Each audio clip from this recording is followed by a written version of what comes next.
Please put your hands together for Brett Weinstein, Jordan Peterson, and Sam Harris.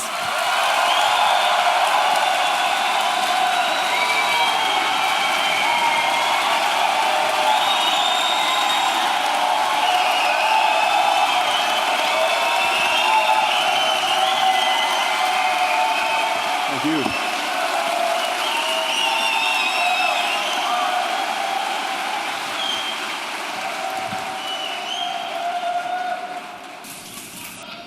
I guess we're in Vancouver. Wow. All right. That is daunting. I hope you'll indulge me here for a second. Jordan and Sam have given me the honor of moderating this debate or discussion, depending on how you view it, and I think that actually creates a certain kind of responsibility, and I want to talk to you about my responsibility and how I see it, and my sense of how you all have responsibility in this as well. I suspect that what's going to happen tonight is actually historical, which doesn't necessarily make it good. There's lots of bad history.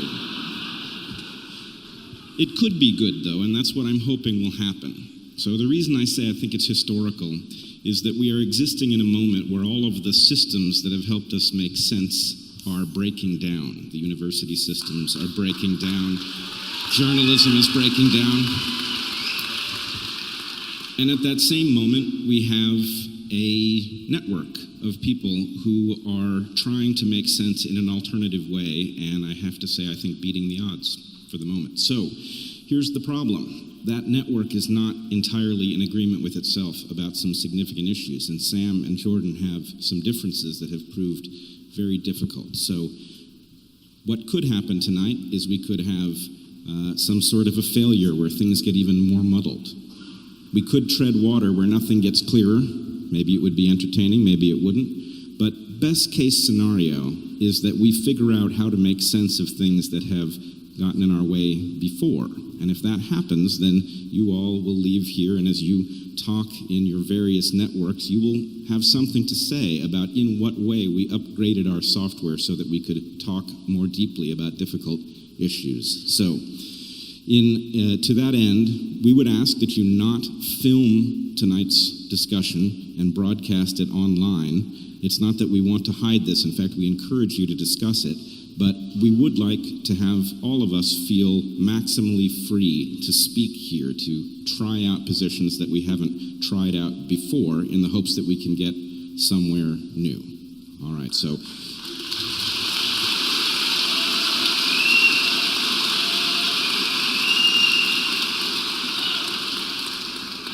I think with that, we will just put Sam and Jordan to it and see if we can head towards some of the discussions that have proved difficult in the past. Sam, Jordan? Yeah, thank you.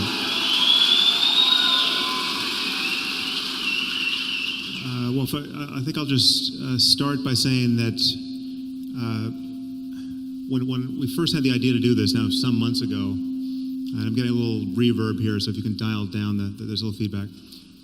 When Jordan and I first decided to do an event together, it was after we did those somewhat ill-fated podcasts, and I joked that we would probably need a safe word for this event. So that safe word, as will come as no surprise, is lobster.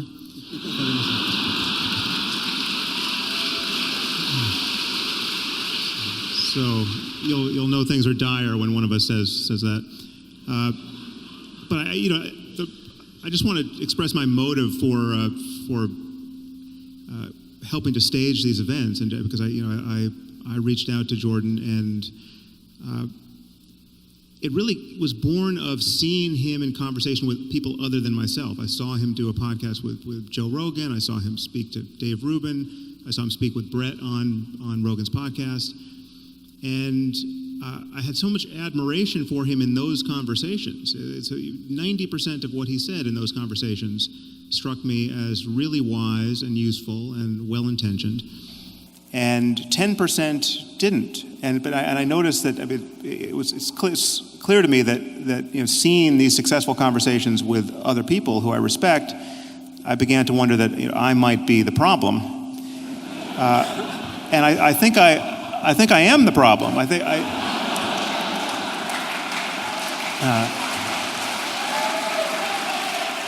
Well, before you applaud, maybe I didn't mean that quite the way you took it. I think it's a good sort of problem for Jordan to have, because it's what happens on those 10% moments and what doesn't happen that I think made our conversation so hard. And I think there is stuff to clarify between us. So I look forward to doing that, and thank you, Jordan, for agreeing to do this. It's an honor to share the stage with you, and needless to say, having Brett as a moderator is almost an obscene underestimation of the role he should be playing on any stage, because as you know, he's been on my podcast, and that was one of the best conversations I've ever had. So thank you for doing this, Brett. Thanks, Sam.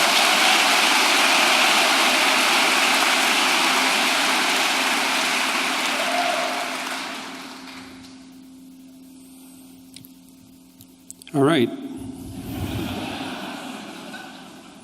So I'm going to jump right into it, I think. Here. So look, I put up a poll a couple of days ago to find out what people, broadly speaking, might want us to discuss. And I've been taking a look at that, and I took a lot of notes, which is why I have my computer here, by the way, and my phone. It's not to check my email while the debate's going on, the discussion. I thought what I might do is just lay out some places that I think Sam and I agree. And because there's lots of places we agree. And then I want to figure out where we disagree, which I've been trying to sort out, and then I want to see if we can hash it out a little bit and move forward on that a bit. So I'm going to lay out, see, one of the things that Carl Rogers said, the psychologist, was that a good way to have a discussion with someone is to tell them what you think they think until they think that what you said reflects what they said. But look, this is a really useful thing to know if you're ever having a discussion with an intimate partner, for example, is that you have to put their argument back to them in terms they agree with. It's very difficult. So I'm going to try to do that. And so the first thing is, I think that partly what's driving you, if this is accurate, is that you want to ground a structure of ethics in something solid. And there's two things you want to avoid, two catastrophes, let's say. One is the catastrophe that you identified with religious fundamentalism, and the other is the catastrophe that's associated with moral relativism. Is that reasonable? Yeah, that's good. Okay, good. Okay, well, no, but it's...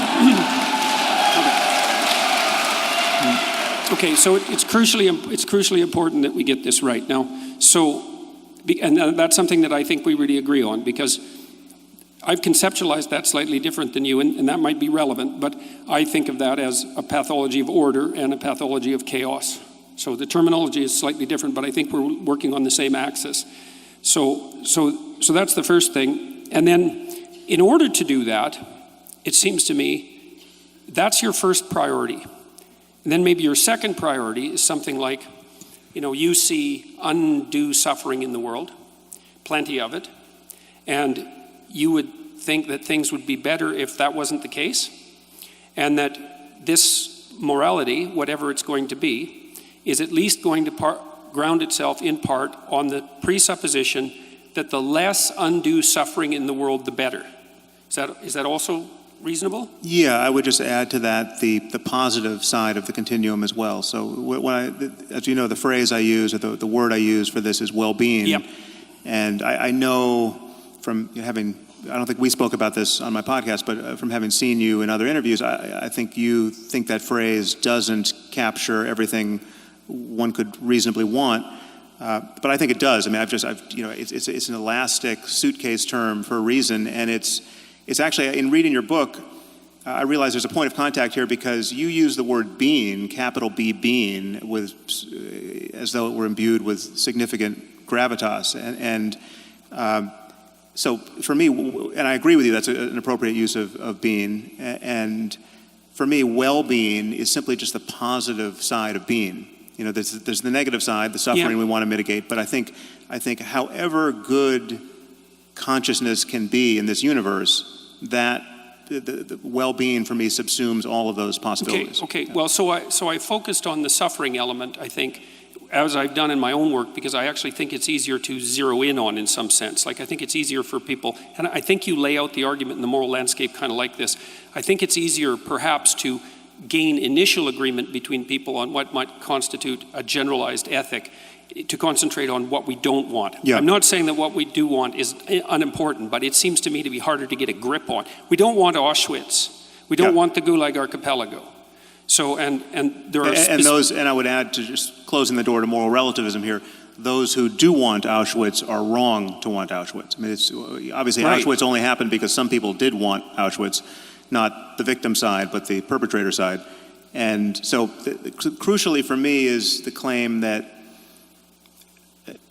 I'm a realist. I'm a moral realist, and what realism means is that there are right and wrong answers to questions of this kind, and you cannot know what you're missing. In fact, we almost certainly don't know what we're missing on questions of human value, and our job is to discover just how good life can be and just what variables are making it needlessly horrible, and to mitigate all of that and live in a better and better world. Okay. Well, so. Okay, so that's a lot of points of agreement. So I also believe that there is a catastrophe of arbitrary moral injunction, and that there's a catastrophe of moral relativism, and that has to be dealt with, and that there are genuine differences between the proper way of behaving morally and the improper way of behaving morally. And I think that they are grounded in human universals, even though there's a wide amount of variation. So that's a lot of points of agreement, right? So we know that there's two things we want to avoid, conceptually speaking, which is the moral relativism and this kind of moral absolutism that's grounded in an arbitrary statement of facts that you identify with religious fundamentalism. I would identify that with fundamentalism more generally, not with religious fundamentalism per se, because I see it also happening in secular states, let's say, like Nazi Germany or so it doesn't seem to be religious fundamentalism per se that's crucial to your argument. No, it's not. So that just to close the loop on that, the only reason why I would focus on religion in particular there is that religion is the only language game wherein fundamentalism and dogmatism is not a pejorative concept. Dogma is a good word, specifically within Catholicism. And the notion that you must believe things on faith, that is in the absence of compelling evidence that would otherwise cause a rational person to believe it, that in a religious context is considered a feature, not a bug. Elsewhere we recognize it to be a bug, and that's why the unique focus on religion. All right, so is it reasonable to assume that we've already established, at least in principle, that there's an association between the totalitarian regimes, let's say, and dogmatism, yeah. And the dogmatism that characterizes religious belief. Yeah. What do you think, although at least in principle, the secularist totalitarian states and the religious fundamentalist totalitarian states do differ in one important regard, which is that the religious types ground their axioms in God and the secular totalitarian types don't. And so there's got to be something about totalitarianism per se that's independent of, that's associated with religious belief in the manner that you just described, but that's not particularly associated with the belief in God. There's something that makes them, that's a commonality between them. And so do you have any sense of what that might be? Well, I think one has to acknowledge that there's something uniquely pernicious, at least potentially, about religious beliefs, because they have the otherworldly variable, the supernatural variable, the you're going to get everything you want after you die, so this life doesn't matter issue. That allows for a kind of misbehavior that is especially okay. So it seems that the claim would be that if you put forward axiomatically your claim that God exists, then you can use that claim to justify whatever arbitrary atrocities your system might throw off.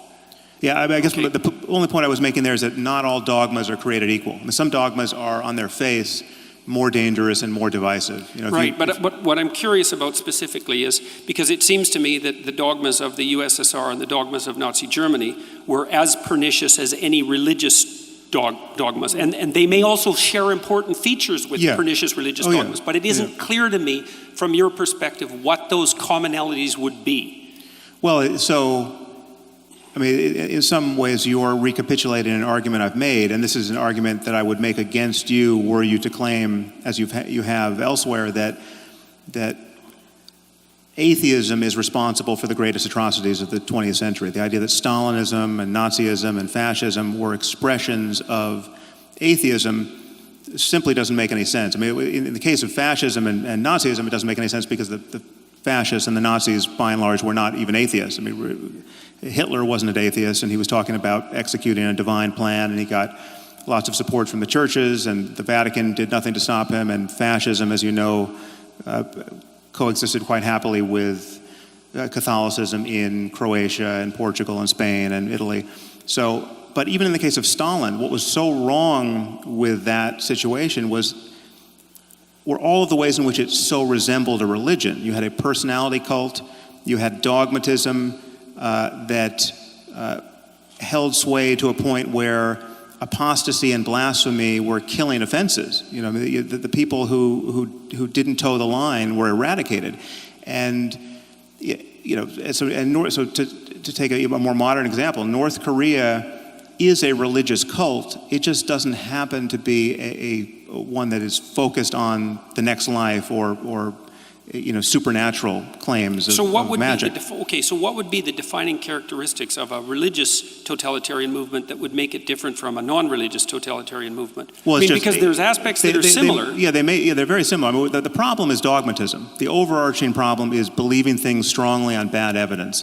And and the reason why dogmatism is so dangerous is that it doesn't allow us to revise our bad ideas in real time through conversation.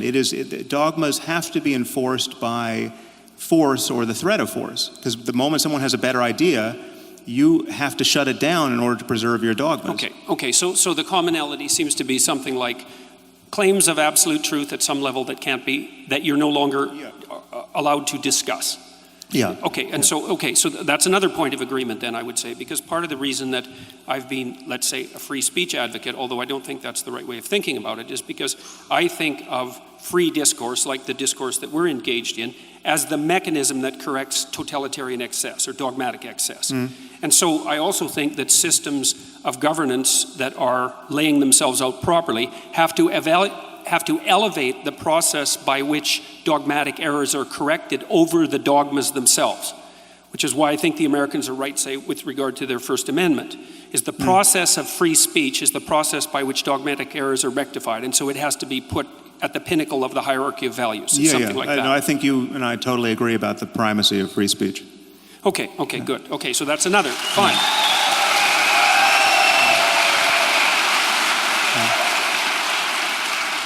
Okay, so then... Wait, I think there's one point that we should just lock in our gains here.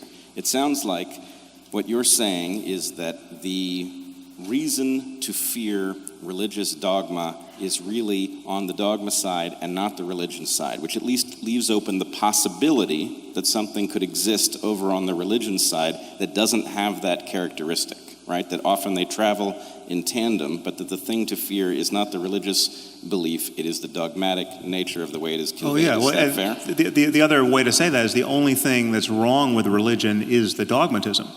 If you get rid of I've got no problem with the buildings and the music and the paintings and, you know. Wait a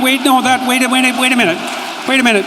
That's not a trivial point, and it's not just a joke, because the buildings and the music are very important parts of the religious process. And so I know there's a humorous element to that, but it's not like Sam is throwing out the baby with the bathwater there. And to go further than that, I've got no problem. In fact, I'm deeply interested in the phenomenology of spiritual experience. So whatever experience someone like Jesus had, whoever he was historically, or any of the other matriarchs and patriarchs of the world's religions, that phenomenology is subjectively real. I mean, it's diverse. I'm not saying everyone's had the same experience, but there are changes in consciousness that explain both how religions have gotten founded by their founders and the experiences people have had in the presence of those people or by following their methodologies that seem to be confirming of the dogmas that grew up around those traditions. And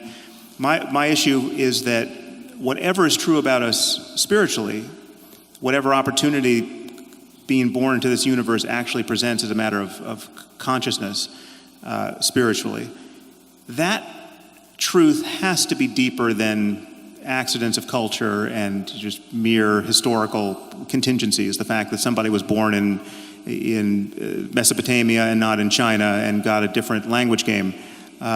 So whatever is true there has to be understood in universal terms about the nature of human psychology and the human mind. Okay, so another thing that I wanted to just point out obliquely, and then I want to return to outlining maybe where we agree, is that one of the things that was really shocking to me, I would say, was my reading of what was originally Jane Goodall's discovery about chimp behavior, because there was this idea that was really rooted in Rousseauian thinking that the reason that people committed atrocities in the service of their group identity, let's say their tribal identity, was because culture had corrupted us. So it was a uniquely human thing.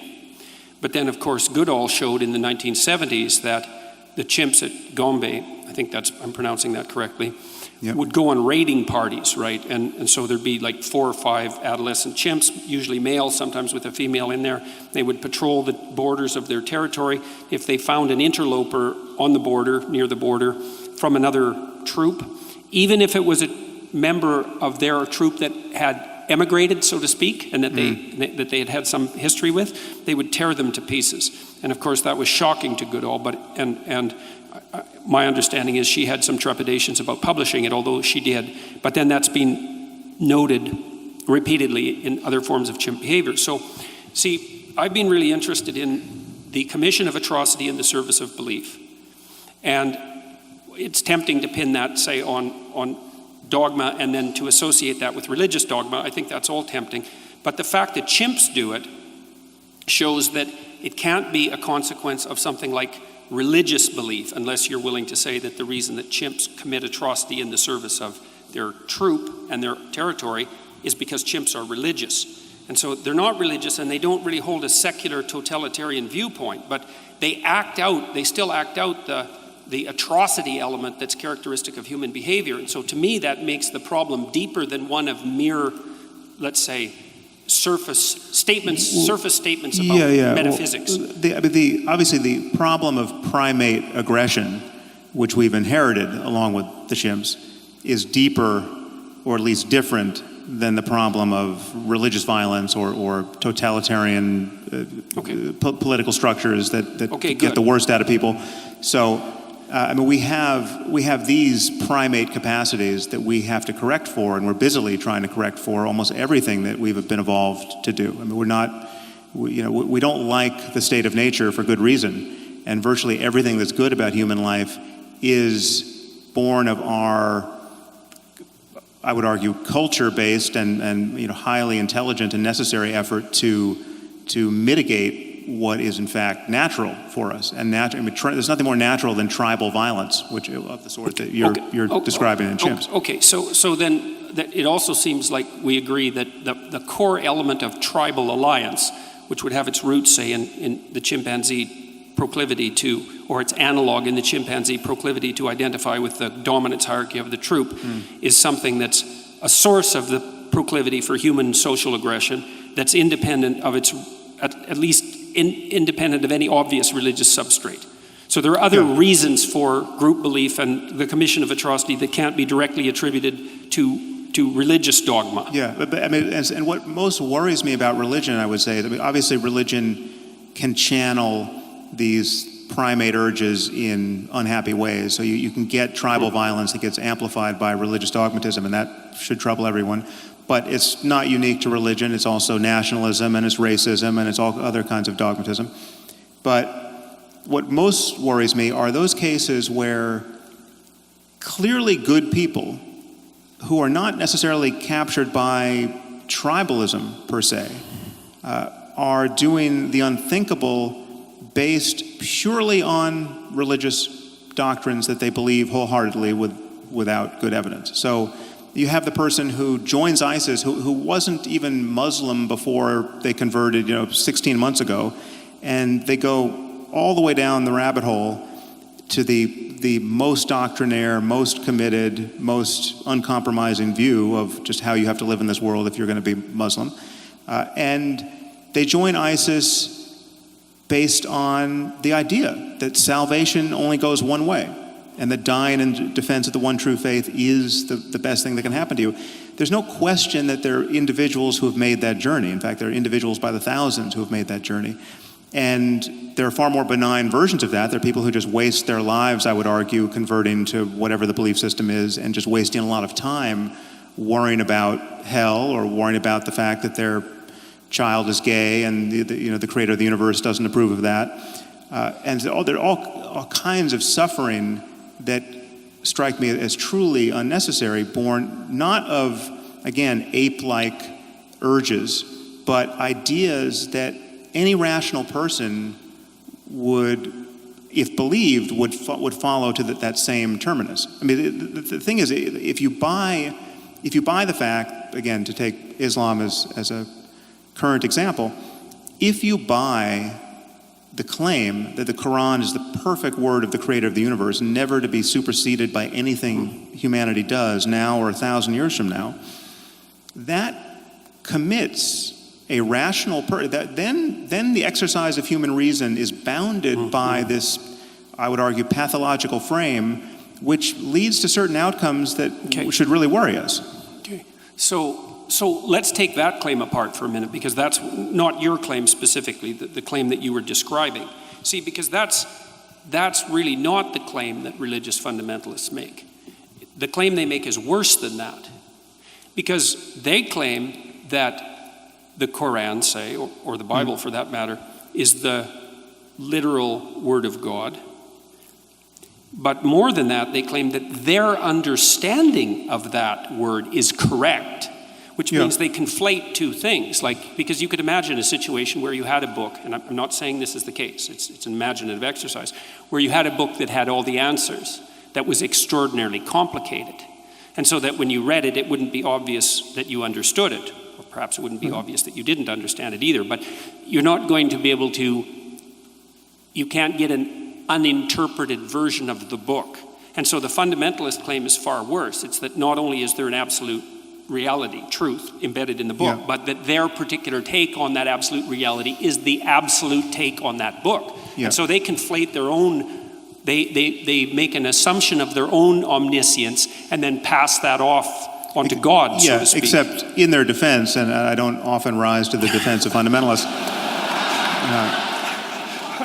it's very easy to get there because some of the claims in the book are not at all hard to parse. In fact, many of them can only be honestly interpreted one way. So to take, again, an example that will be not inflammatory to you, but makes the point, it just says that the remedy for theft in the Quran is to cut the hands off a thief. I mean, that is the unambiguous injunction. It's not an allegory. It's not. You have to indulge some kind of tortured interpretive scheme to avoid the shocking fact that the creator of the universe thinks you should live this way for all time. And people like ISIS, this is my claim. It's just most of what is in these books, and this is what worries me about those books because they can't be edited. Most of what's in the books is clearly not the best that humanity is capable of in the ethical domain, or in this. So clearly, and this is true for morality, most pressingly, but it's true for science, it's true for economics, it's true for anything else that we are wise to pay attention to. It's like slavery is condoned in the Bible, in both Testaments, and in the Quran. There's no getting away from that. Now you can say, well, it's not the central thrust of any of these books, but if you go to the books and try to figure out what the creator of the universe wants with respect to the owning and needless immiseration of other people, right? He expects you to keep slaves, and he's told you how to do it. Don't knock out their eyes and their teeth. Don't take, if you're a Muslim, don't take other Muslims as slaves. But it's not an accident that the people who joined ISIS thought that it was absolutely kosher to take slaves, to take sex slaves. And they were even, their use of their sex slaves was conducted as a sacrament. And that's not an accident. They were praying over the Yazidi girls before they raped them. So this is not, unlike what many people expect, it's not that this doctrine is being used as a pretext for people who would otherwise do terrible things like take sex slaves and rape them. And so there's no net damage being done here by this belief system. No, these are, I would argue, in many cases, psychologically normal people who are simply convinced of the absolute veracity of these ideas. And in this case, the perfect example of Muhammad as the most self-actualized human who's ever existed. And what did Muhammad do? Muhammad took sex slaves. Then once you grant that, and this is where there's a tension between how we pursue the same goals. Like as we've just established, we have many of the same goals. But insofar as you make religion look palatable, insofar as you suggest to your audience that they can have their religious cake and eat it too, they can have their reason, they can have their respect for science, they can have a 21st century worldview, but they can also hold on to everything they love in Christianity or fear to lose. And it's undoubtedly mostly Christianity, but whatever, any religion. My concern is that it keeps us shackled to these Iron Age philosophies and these Iron Age conversations where we should be having a 21st century conversation about everything, ethics included. Okay, so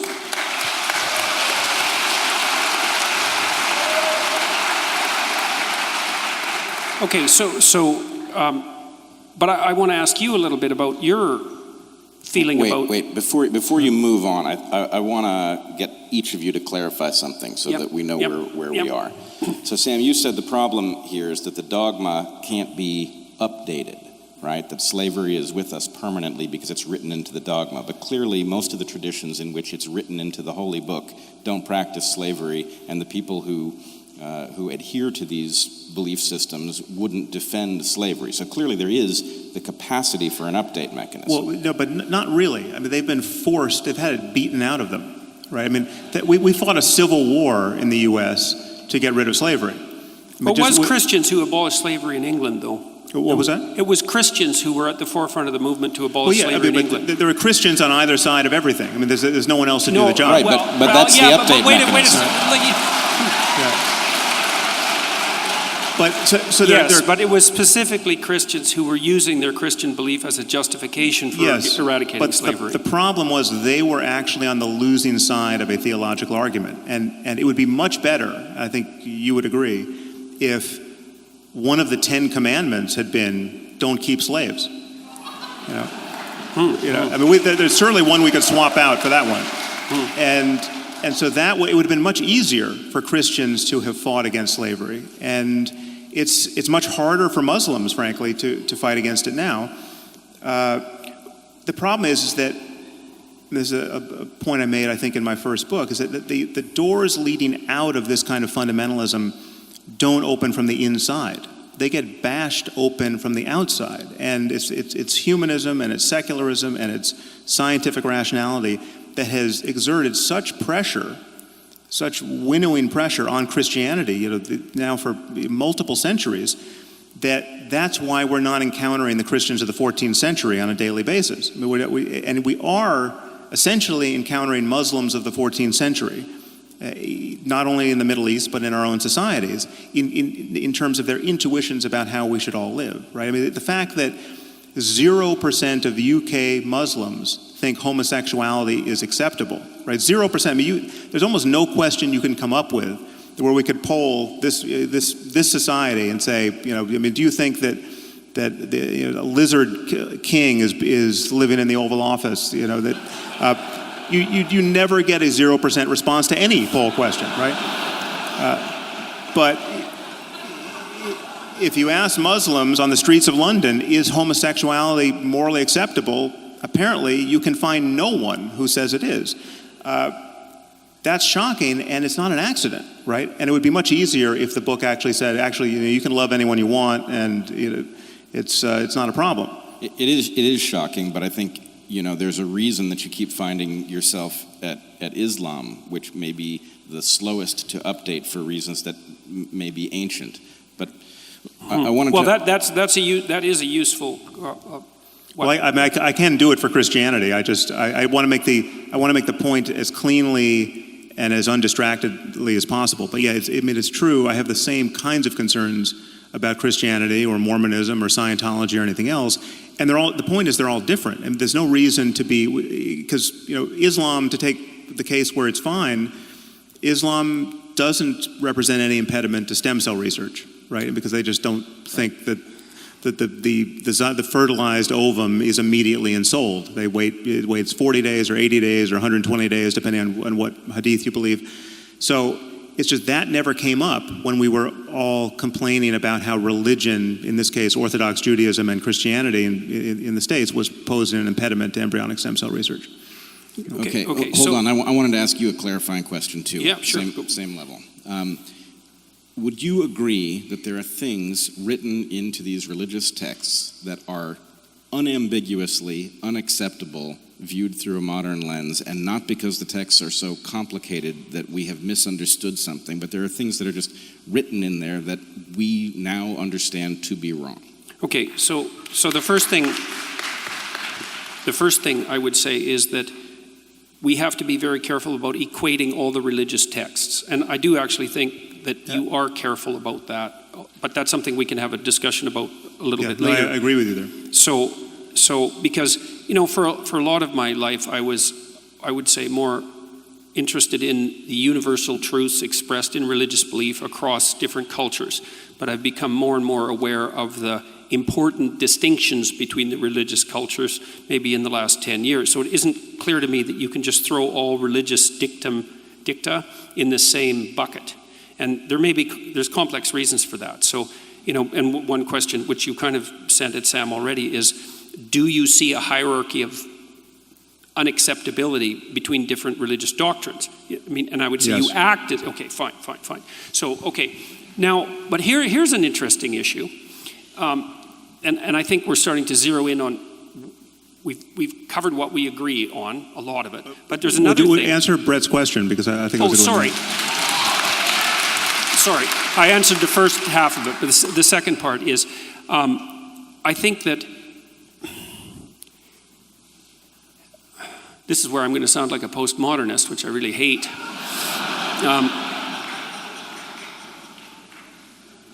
I would say, sentence by sentence, yes, you're correct. Paragraph by paragraph, perhaps. But here's the problem with complicated texts, especially ones that actually constitute narratives. So imagine this. So imagine you're at a movie, and it's a movie with a twist at the end. And so the entire movie is set up to make you think one particular way and to have one set of experiences. But when you put the twist in at the end, it changes the entire structure. And so this is one of the complex problems that actually led to the rise of postmodern interpretations of literature, which is that if you take a complex narrative, there's a very large number of ways of interpreting it, and it isn't self-evident which of those are canonically correct. And we can deal with that horrible issue later, but it's a good objection, and it's true. And what it does is it makes these sorts of things quite complicated, because in the Bible is a series of books, and they had influence on one another, and they were sequenced with a very complex editorial process, and there's actually a developmental narrative that links all the chapters together. And what that means, this is, at least I'm going to speak from the perspective, or in terms of analysis of the Christian Bible, what it means is that you have to read the beginning as if it's also influenced by the end, which is what, by the way, and in case you think that I'm weaseling around here, and I'm not, is that that's exactly what you do every time you read any story, any work of fiction. You say, well, you're not claiming that the Bible is a work of fiction. It's like, that's just a cheap objection. That's not my point. My point is that it's a narrative. And everything in a narrative is conditioned by all the rest of the things in the narrative. And it's well known, like if you're a screenwriter, for example, there's an old dictum, I don't remember who generated it, was one of the great Russians, that if there's a rifle lying on a table in the first scene, that it better be used by the end of the second scene, or it shouldn't have been there at all. So there's this coherence. I'm looking for the rifle in your answer to this question, though, Yeah, because I want it to be used.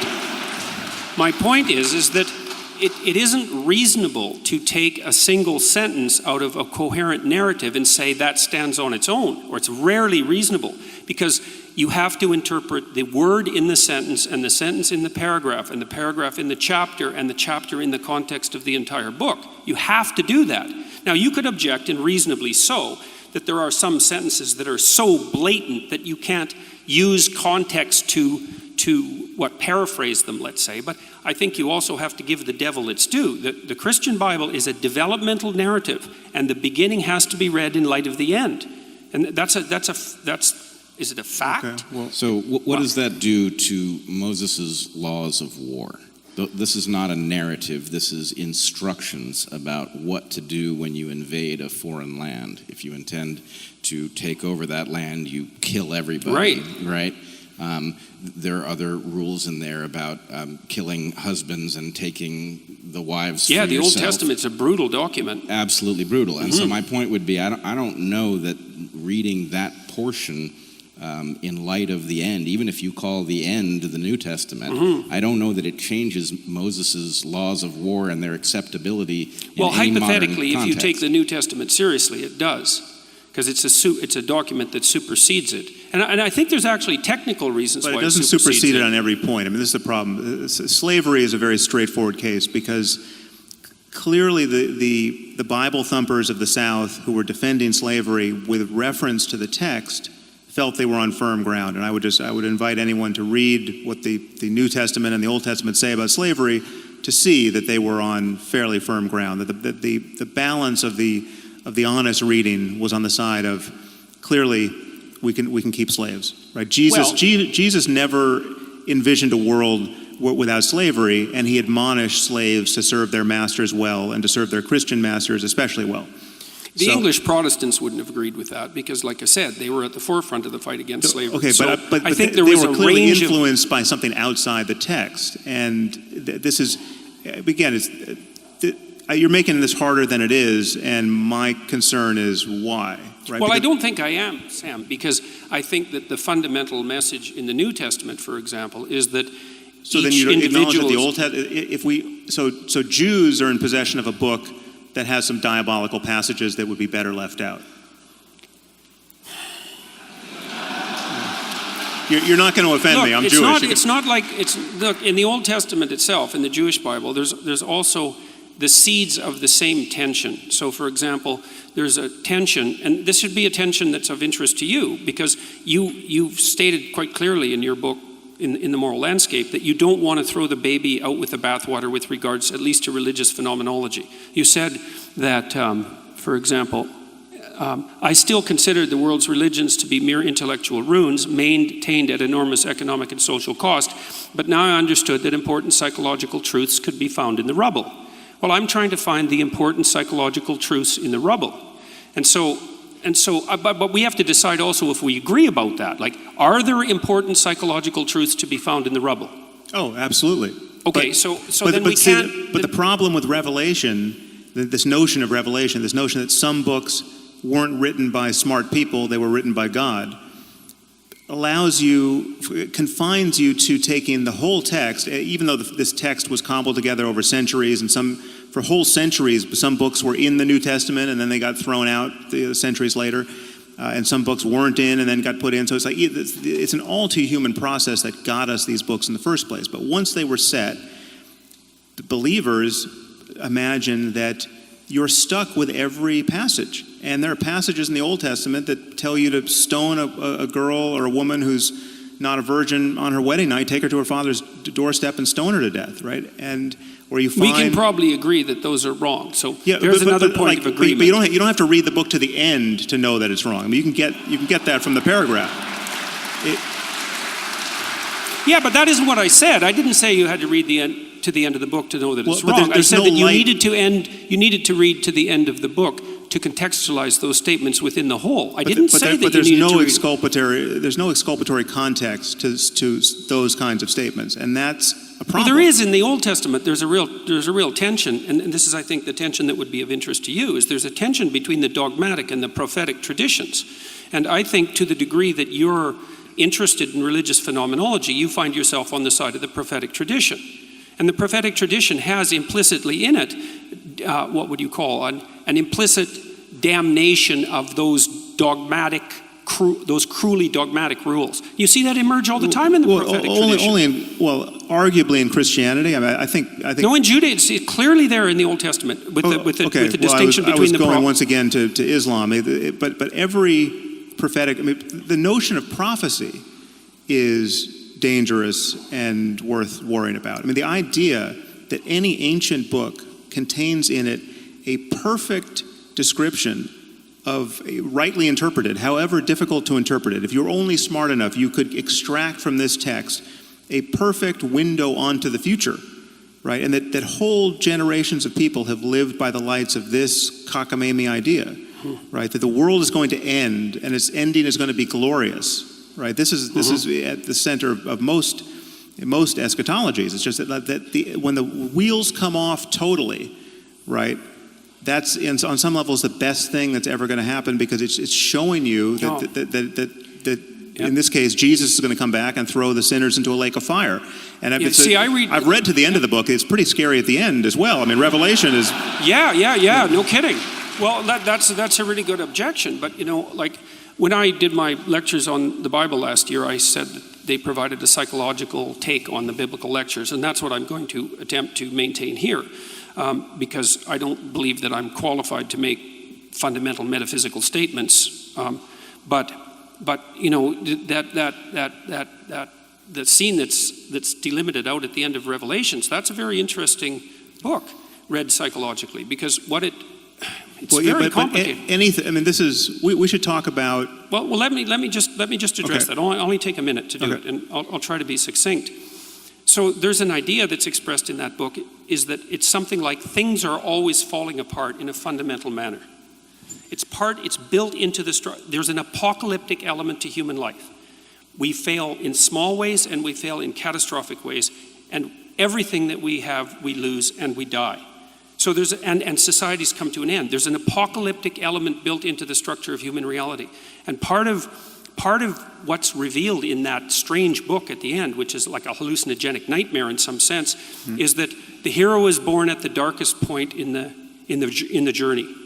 And it's a psychological truth, and it's very, very apt, because at the darkest point, this is also why Christ is born near the darkest time of the year from a metaphysical perspective. There's an idea there that when things fall apart, that's the time for the birth of the hero.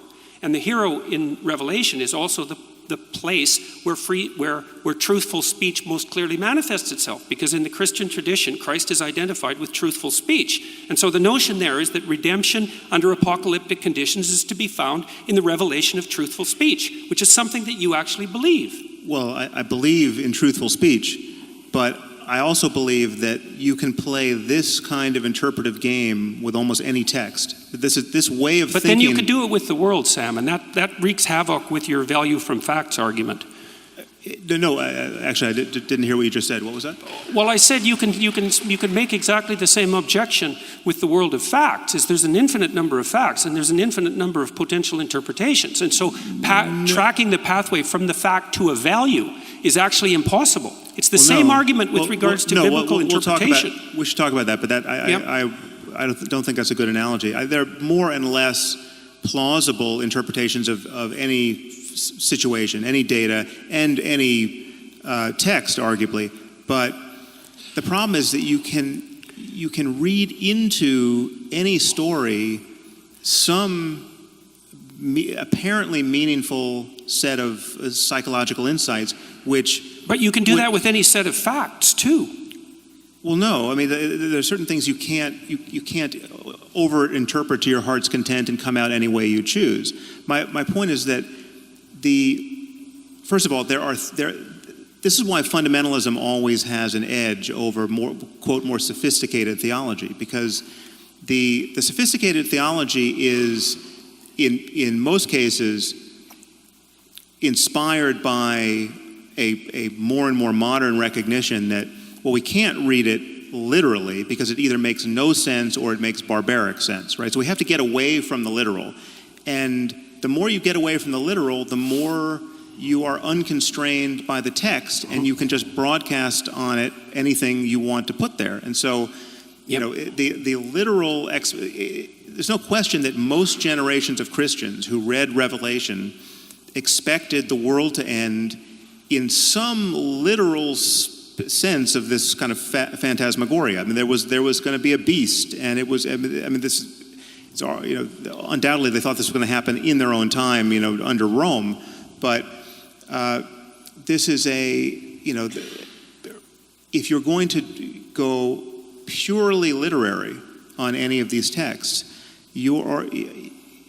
on some level, you're playing tennis without the net. You're unconstrained by the text, and you can do with it more or less anything you want. But isn't that argument working at cross purposes with your other argument about dogma? Because no, because it's always tempting. First of all, there are lines that do not announce that they're susceptible to that interpretation. I mean, yes, you can say, listen, Allah does not want us to cut the hands off of thieves. He just, you know, he meant cut the hand of their volition rather than their actual hands, right? So you're constraining them rather than cutting. Now, sure, undoubtedly there was some Muslim somewhere who wants to interpret it that way, but it gets harder and harder the clearer the line is. And the problem with all of these texts is that there are so many principles. Again, I mean, so to read Revelation any way you want, it is still a problem that it is perfectly rational on the basis of reading that text to expect the world to end and for Jesus to be the only savior of it. Therefore, if you happen to be born a Hindu or born a Muslim or born a Jew who doesn't recognize Jesus to be the Messiah, you are screwed for all eternity. But it's a funny thing, though. I mean, it's a strange thing, let's say, that one of the things we already agreed on, as far as I can tell, is that the antidote to pathological dogmatism is free, truthful expression, something like that. Is that? Yeah. Okay. Yeah. But one of the things I would say that's absolutely crucial to Christianity in particular is the notion that the thing that's redeeming is exactly that, and it doesn't matter. So it's universal truth. Now, if we both agree on that, the idea that the free expression of truthful speech is the antidote, let's say, both to nihilism and to totalitarianism, then the notion that might be embodied in something like the Word, which is truly, I think, the deepest of Christian ideas. How is that not the same claim? Now, let me elaborate it a little bit more completely. So here's the strange thing. First of all, I agree with you, by the way, about the danger of flying off the text, right? About as you move away from the text, your interpretation gets less and less constrained. And I think it's also the same danger as of moving away from the facts, which is, I think, why you want to ground values in facts. So I get that argument, and I think it's accurate. But here's something strange, is that this notion that redemption is to be found in truthful speech is actually embodied in Christian mythology, let's say, as a personality and not as an idea. It's actually something that you embody and act out. It's not just an idea. And that's why there's an emphasis on the idea of the embodiment of the Word in flesh. It's a very sophisticated idea. I mean, it's an insanely sophisticated idea. So, and there's one more thing. Okay, so look, you've made the case, and I hope we can really get to this, because this is the really tough part of our discussion, I think, is that you want to ground the world of values in something that's true. We could say objectively true, but let's just say true for a minute. And I share that desire, but the problem is that I can't see, and you actually state this in your book, I can't see how you can interpret the world of facts without an a priori interpretive structure.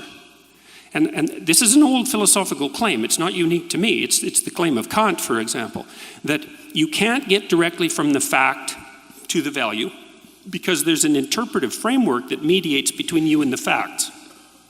So first of all, I'd like to know if you accept that proposition. And then the second question would be, if you do accept the proposition, then what's your understanding of the nature of the interpretive framework? Because I think it's best understood, at least in part, as a personality, or as a story for that matter. So, well, I think our intuition of truth, the intuition that there's a difference between fact and fiction, or fact and fantasy, the intuition that we live in relationship to a common reality about which our understanding can converge, provided we're looking in the same direction with the same tools. I think it's certainly deeper than religion. It's not best captured by stories. Even if you could, as a matter of historical fact, point to its roots in story and myth and religion, that's not an argument that it's now in the 21st century best captured by story and myth and religion. I think it is a fundamental intuition to which our sanity, both personally and intersubjectively, is anchored. I mean, to lose a sense of objective reality is to lose the platform on which you can communicate with anyone and or rationally expect anything to happen a moment from now. To think that your memory represents something about a prior state of the world and your beliefs represent something about a possible state in the future, all of this is anchored to a sense that there's a difference between knowing something really and just imagining it, right? There's a difference between perception and hallucination. All of these distinctions are born of this intuition. I think we have fundamental intuitions which are either impossible to analyze or can be analyzed with respect to only other intuitions, which we deem more rudimentary, upon which everything else we do as a matter of knowledge gathering and sense making is built. So the intuition that 2 + 2 makes 4, right? You at some point you learn basic arithmetic, and you learn what addition is, and it's demonstrated to you with objects, and you're shown you take 2 apples, and you take 2 more apples, and then you have 4 apples. Look, just count them.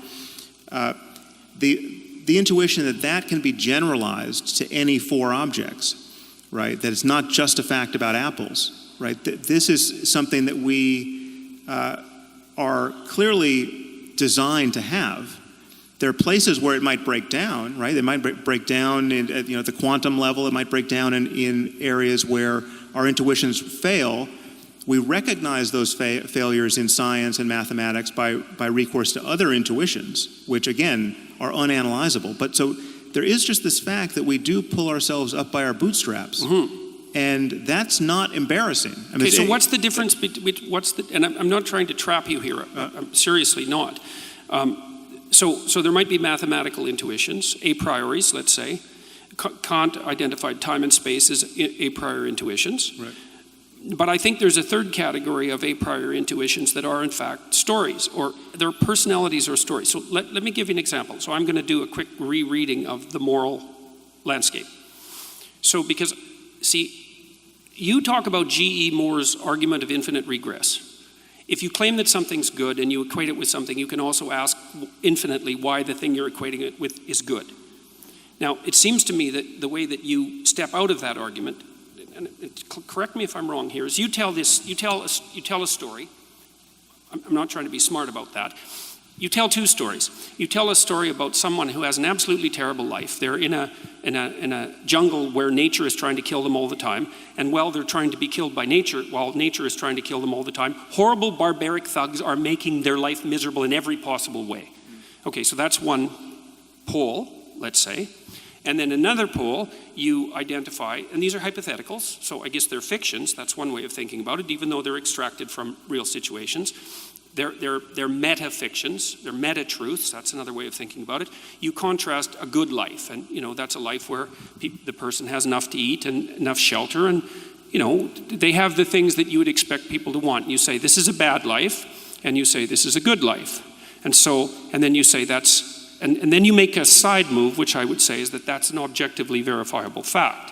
And I would say, I don't think it is an objectively verifiable fact. I think it's a fundamental moral claim. And I think that's where you put your stake in the ground. And I would say, when I read that, I thought, well, if you take your jungle story, which you've extracted from a bunch of horrors and compiled, and you take your positive story, which you've extracted from a bunch of horrors, or a bunch of quasi-utopias, let's say, and compiled, you're 2/3 of the way to a landscape of hell and heaven. Right. Well, so then why not continue the abstraction and say, look, what we're really trying to avoid here is hell. Oh, yeah. What we're really trying to move towards is heaven. Yeah, but no, as soon as you do that, you're in a religious landscape. No, but my name for hell is...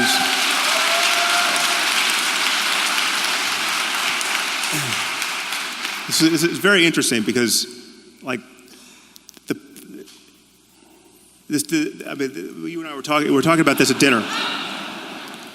We were talking about this at dinner and how the overlap or lack of overlap between our audiences. And so, like, I just heard from your audience there, and you might have heard from the odd convert. But what's amazing to me is, so, like, I have to do some work to figure out what point they think you made.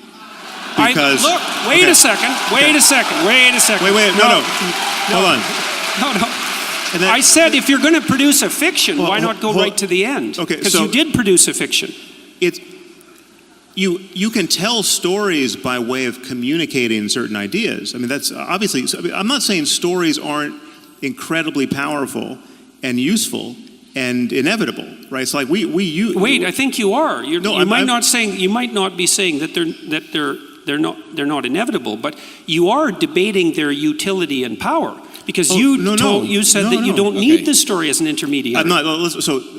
Now we have a few doors open here, which I think we should we should extract the most out of these areas that we've touched and not run on to something else. So I think there's to talk about the utility of story, right? Which is obviously a fact about the world and about human psychology that you're reading a lot into and more into than I'm reading, right? And the people we just heard from love that you.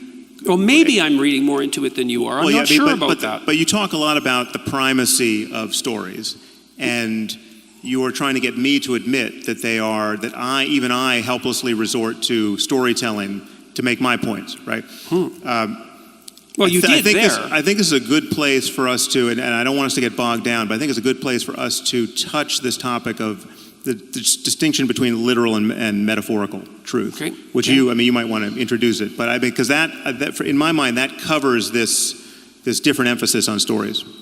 Okay, briefly, but we are at 60 minutes, and we had agreed to go an hour and 15 before we start Q&A. So I agree that metaphorical truth is relevant here. Metaphorical truth is my argument that there are some things which are literally false, but if you behave as if they were true, you come out ahead of where you would if you behaved according to the fact that they are false. And so that these things hover in a kind of intermediate space. To call them false is incorrect. Right. And I hear Jordan wanting to call them true because they're so useful. Right. Well, but you also look, this is what happens in the moral landscape, I think. Tell me why I'm wrong, because I'm really trying to understand it. See, I think you dealt with G.E. Moore's problem of infinite regress by staking a moral proposition. And your moral proposition was, look, here's a way things can be horrible, and here's a way things can be good. Can we accept that this is horrible and this is good, and that we should move towards good? And if the answer is yes, we can accept that, then we can proceed. And maybe we can even proceed with extracting values from facts, but we have to accept that a priori presupposition first. And you insist that we have to accept it because it's objectively true. And I don't think that's correct. Well, so let me just get the proposition clear. Yeah. So my argument is that the worst possible misery for everyone is bad. That's hell. Okay, that's so hell is the religious version of that, but you can forget about religion or whether there's a God or anything else. That we live in a universe that admits of the possibility of experience. I'm asking you to imagine a universe where every conscious mind, every mind that can have an experience, is tuned to the worst possible experience for that mind for as long as possible. So there's no silver lining, there are no lessons learned. Everything that can suffer suffers as much as it possibly can for as long as it can. Mm-hmm. Now that includes human beings, it includes animals, and it includes future AI that we might build that can suffer. It includes beings that we'll never know about, right? So my argument is that's bad. If anything is bad, that's bad. Okay, we don't disagree that hell is bad. If the word bad is going to mean anything, that's bad. And you can't say... That's fine, but it's not a factual claim. No, it is. It's a factual. It's a claim about... So I would argue to you, and again, it's hard to impart this intuition if someone doesn't share it, but if someone doesn't share this intuition, I have no way of interpreting any other word that comes out of their mouth after they admit they don't share this. So just imagine someone saying... But even that doesn't make it a factual claim. No, so again... So you guys are going to get stuck here, and I think you're going to... Yeah. No, again, give us 1 more minute. Okay, one more minute. 1 more minute, because I don't think we'll get stuck here. Every claim we make about anything, at a certain point... If you trace all the tools we're using down to, turtles all the way down to something that we can't explain and justify, right? This is true of physics, it's true of mathematics. I just said it was true of arithmetic. Gödel proved it's true of arithmetic. I mean, we have intuitions of truth that can't be cashed out by recourse to the system itself. And it's true morally, I would argue, in this sense, that yes, the worst possible misery for everyone is bad. And if you're going to say, well, okay, who knows? Maybe it's good. What does bad mean? What bad means? Bad okay, means that again, you guys are going to get stuck. Let me try to help. It's okay. Really. It's okay. What does bad? I agree hold with on. you. I really think that we're going to go down a rabbit hole here, and we'll never come back out. This is a crucial issue. It's an absolutely crucial issue. This is why you get stuck. All right. So we have a mutiny here. We're at war with our moderator. Yes. Give us 2 more minutes because it is crucial. Okay. Well, so let me. I mean, honestly. By the way, I have a prediction that in 2 minutes we won't be any farther than we are now. Okay, let's bet. I'll bet you $1.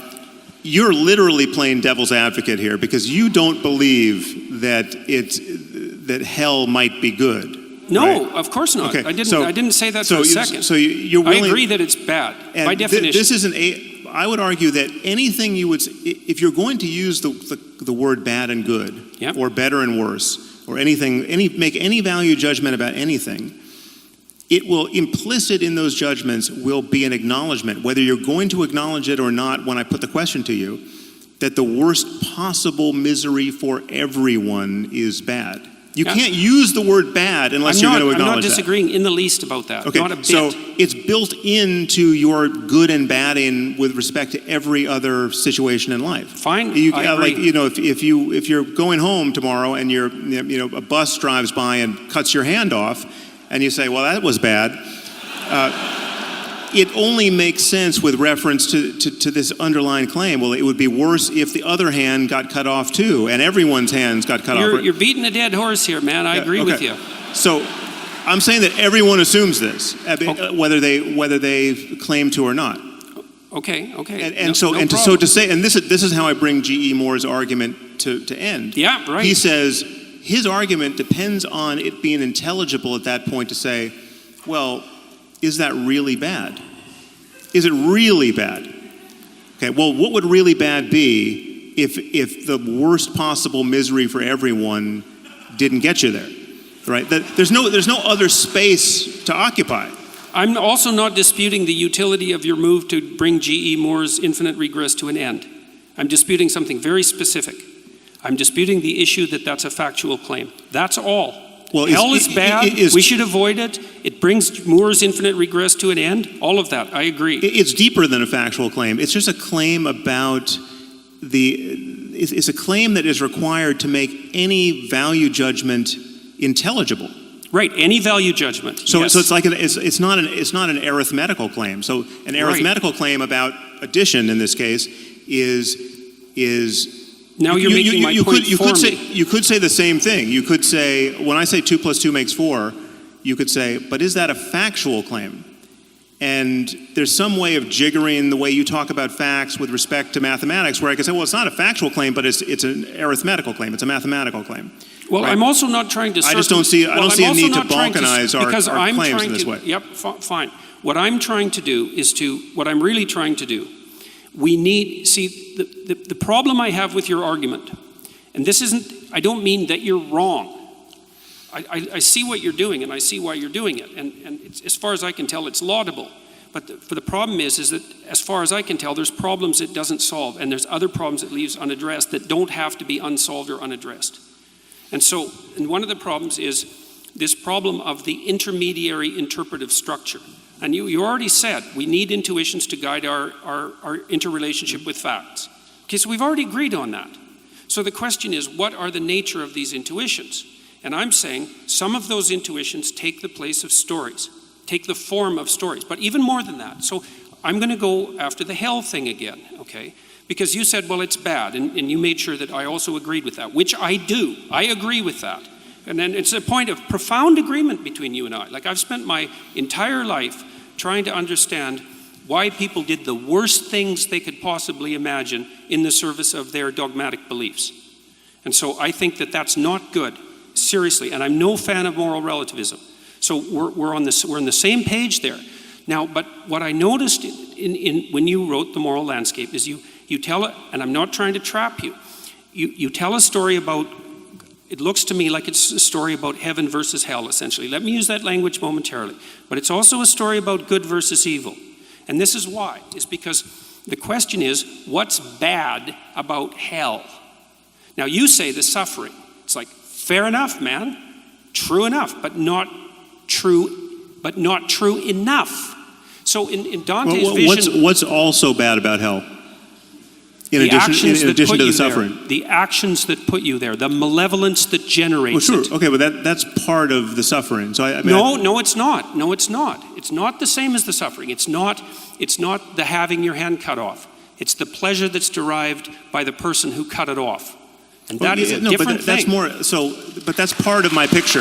Well, but wait, it's an important. The distinction is important. But, for example, but Jordan, my picture of the moral landscape includes all of this. It includes everything that, and this is why I don't readily answer to the name of utilitarian or consequentialist, because the way those views tend to be taught, they tend to take as in the tally of consequences, you leave out the psychological implications of being the sort of person who would have sought those consequences or behaved that way, right? So I would grant you, and I'm explicit about this whenever I talk about this, that part of the picture of any consequentialist discussion of well-being it's everything about the human mind and social relationships and societies born of all the individuals living together.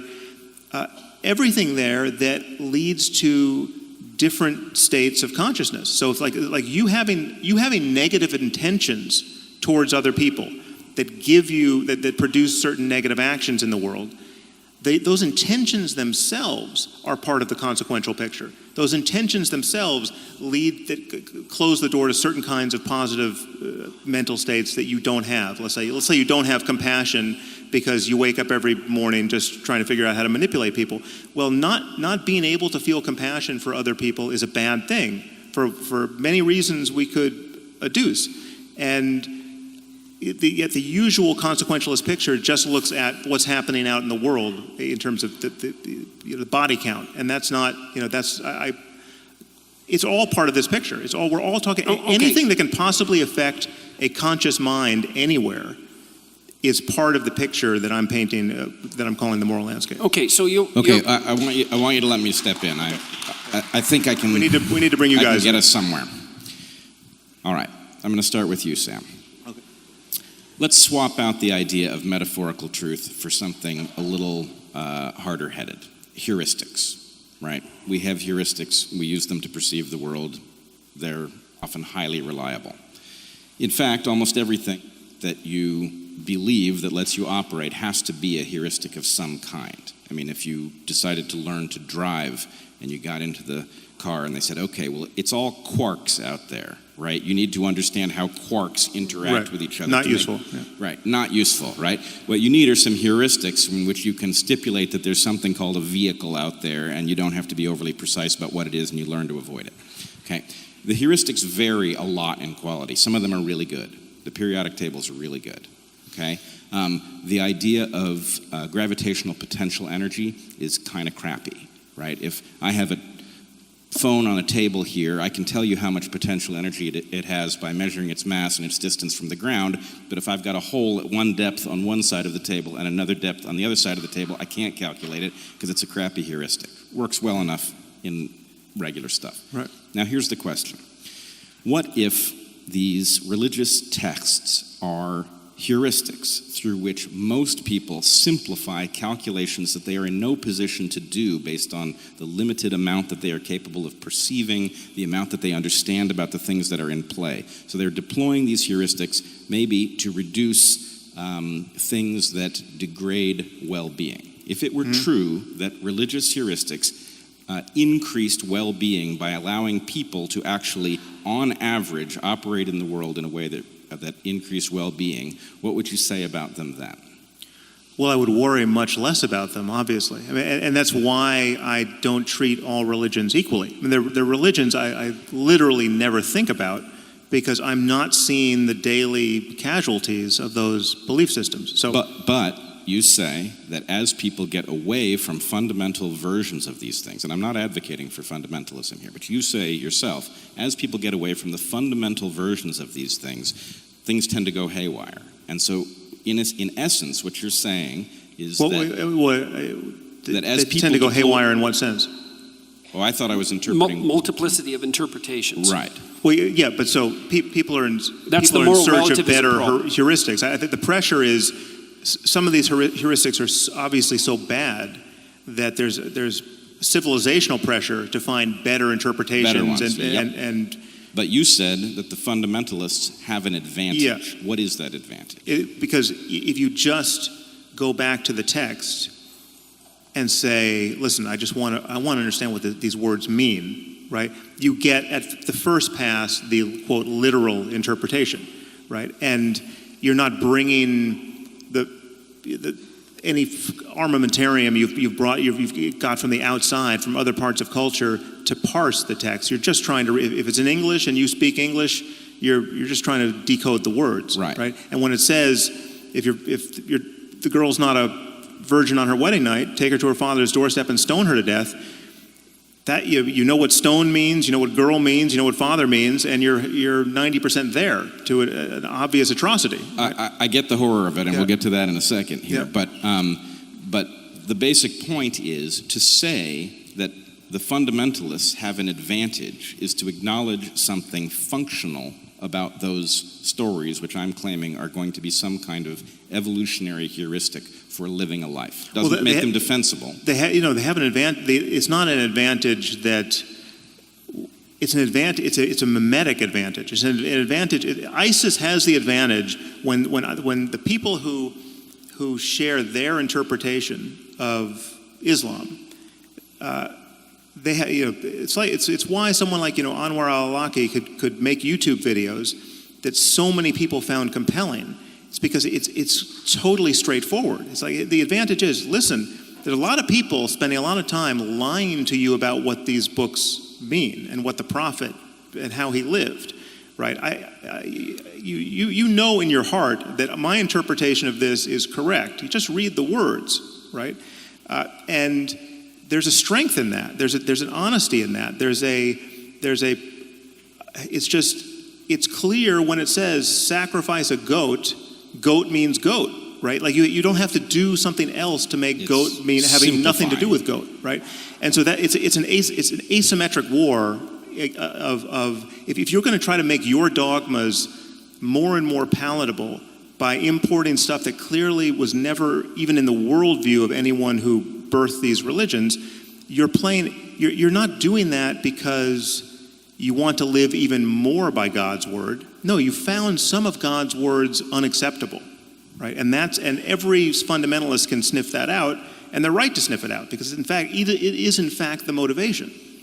Okay, good. So I think we've got a tenuous kind of agreement that there might be some kind of utility, that utility might be morally questionable sometimes, but that there is some reason that people would resort to a fundamental, simple interpretation, because as they depart from that interpretation, things get more difficult and it creates some kind of disadvantage. Well, part of the problem with that would be that as you move away from the text, you fractionate the moral belief system and you end up with a nihilistic situation.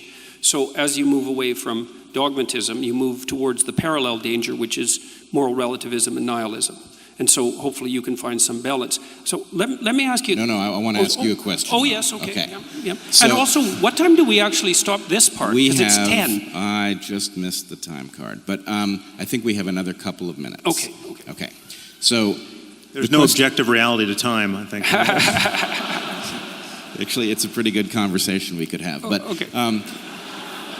So here's my question for you, is if we agree that there is some way in which religious texts carry some kind of value because they allow people to figure out how to navigate their lives in ways that might reduce suffering, reduce the complexity of the choices that they have to make, presumably you will agree that that would be consistent with an evolutionary interpretation, that the fact that the stories themselves are yes. functional would provide an advantage to those who were deploying them. Yes. So here's the problem.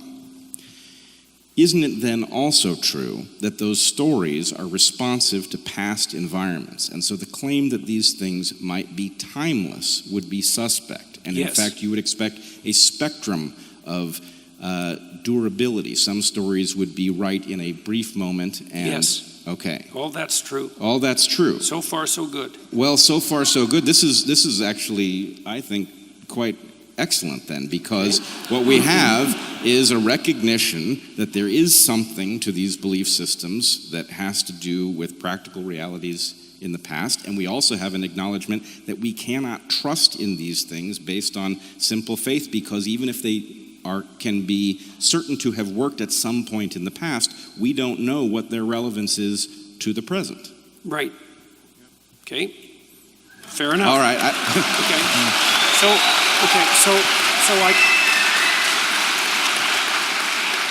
I would say that's two things about that. That's exactly why we're having this discussion. And you see, what happens in the most profound of such texts is the idea that the process by which your knowledge is updated has to occupy a position in the hierarchy of values that supersedes your reliance on dogma is the fundamental claim.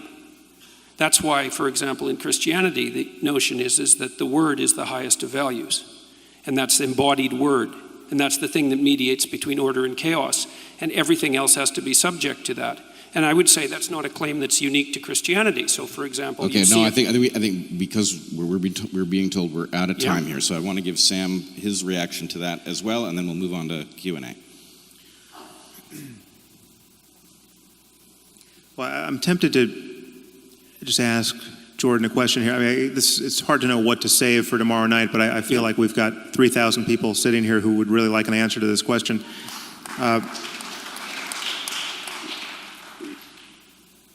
You say you believe in God. You have been... No, I say I act as if he exists. You say what? I say I act as if he exists, okay, which is a much more precise claim. Okay, so then what, but in this case, what... So you act as though God exists. Yep. And in addition, I've heard you say that I act as though God exists, that I can't really be an atheist. So far it seems that. Right, yeah. We'll see. The night is young. Yeah.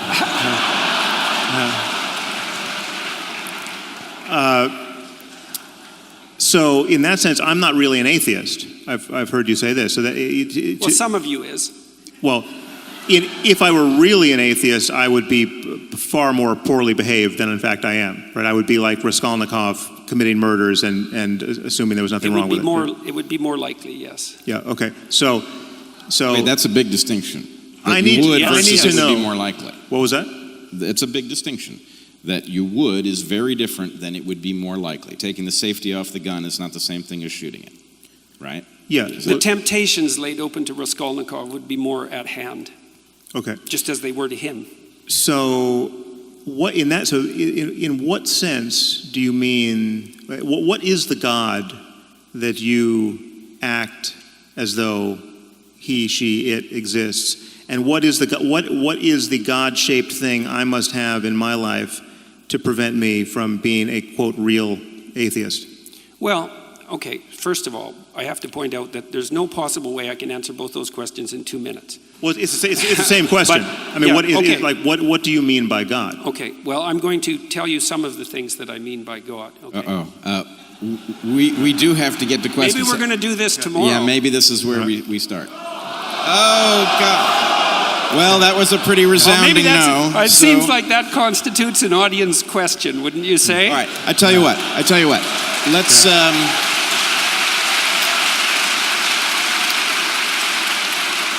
let's do this, but let's be deliberate about time. Okay. Well, I'm going to read some things that I wrote because it's so complicated that I'm not sure that I can just spin it off the top of my head, and so you'll have to excuse me. So, and what I'm going to do is sort of paint a picture by highlighting different things. So now I already made one point here. I made the point that part of the conception of God that underlies the Western ethos is the notion that whatever God is expressed in the truthful speech that rectifies pathological hierarchies. And that isn't all it does. It also confronts the chaos of being itself and generates habitable order. That's the metaphysical proposition. And that's best conceptualized as at least one element of God. And so I would think about it as a transcendent reality that's only observable across the longest of time frames, the longest of iterated time frames, to your point. So here's some propositions, and they're complicated, and they need to be unpacked. So I'm just going to read them, and that'll have to do for the time being. So God is how we imaginatively and collectively represent the existence and action of consciousness across time, as the most real aspects of existence manifest themselves across the longest of time frames, but are not necessarily apprehensible as objects in the here and now.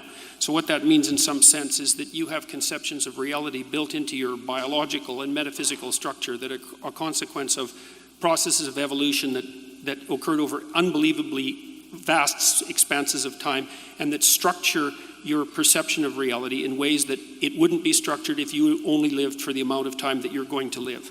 And that's also part of the problem of deriving values from facts, because you're evanescent and you can't derive the right values from the facts that portray themselves to you in your lifespan, which is why you have a biological structure that's like 3.5 billion years old. So God is that which eternally dies and is reborn in the pursuit of higher being and truth. That's a fundamental element of hero mythology. God is the highest value in the hierarchy of values. That's another way of looking at it. God is what calls and what responds in the eternal call to adventure. God is the voice of conscience. God is the source of judgment and mercy and guilt. God is the future to which we make sacrifices and something akin to the transcendental repository of reputation. Here's a cool one if you're an evolutionary biologist. God is that which selects among men in the eternal hierarchy of men. So, men arrange themselves into hierarchies, and then men rise in the hierarchy. And there's principles that are important that determine the probability of their rise, and those principles aren't tyrannical power. They're something like the ability to articulate truth and the ability to be competent and the ability to make appropriate moral judgments. And if you can do that in a given situation, then all the other men will vote you up the hierarchy, so to speak, and that will radically increase your reproductive fitness. And the operation of that process across long expanses of time looks to me like it's codified in something like the notion of God the Father. It's also the same thing that makes men attractive to women.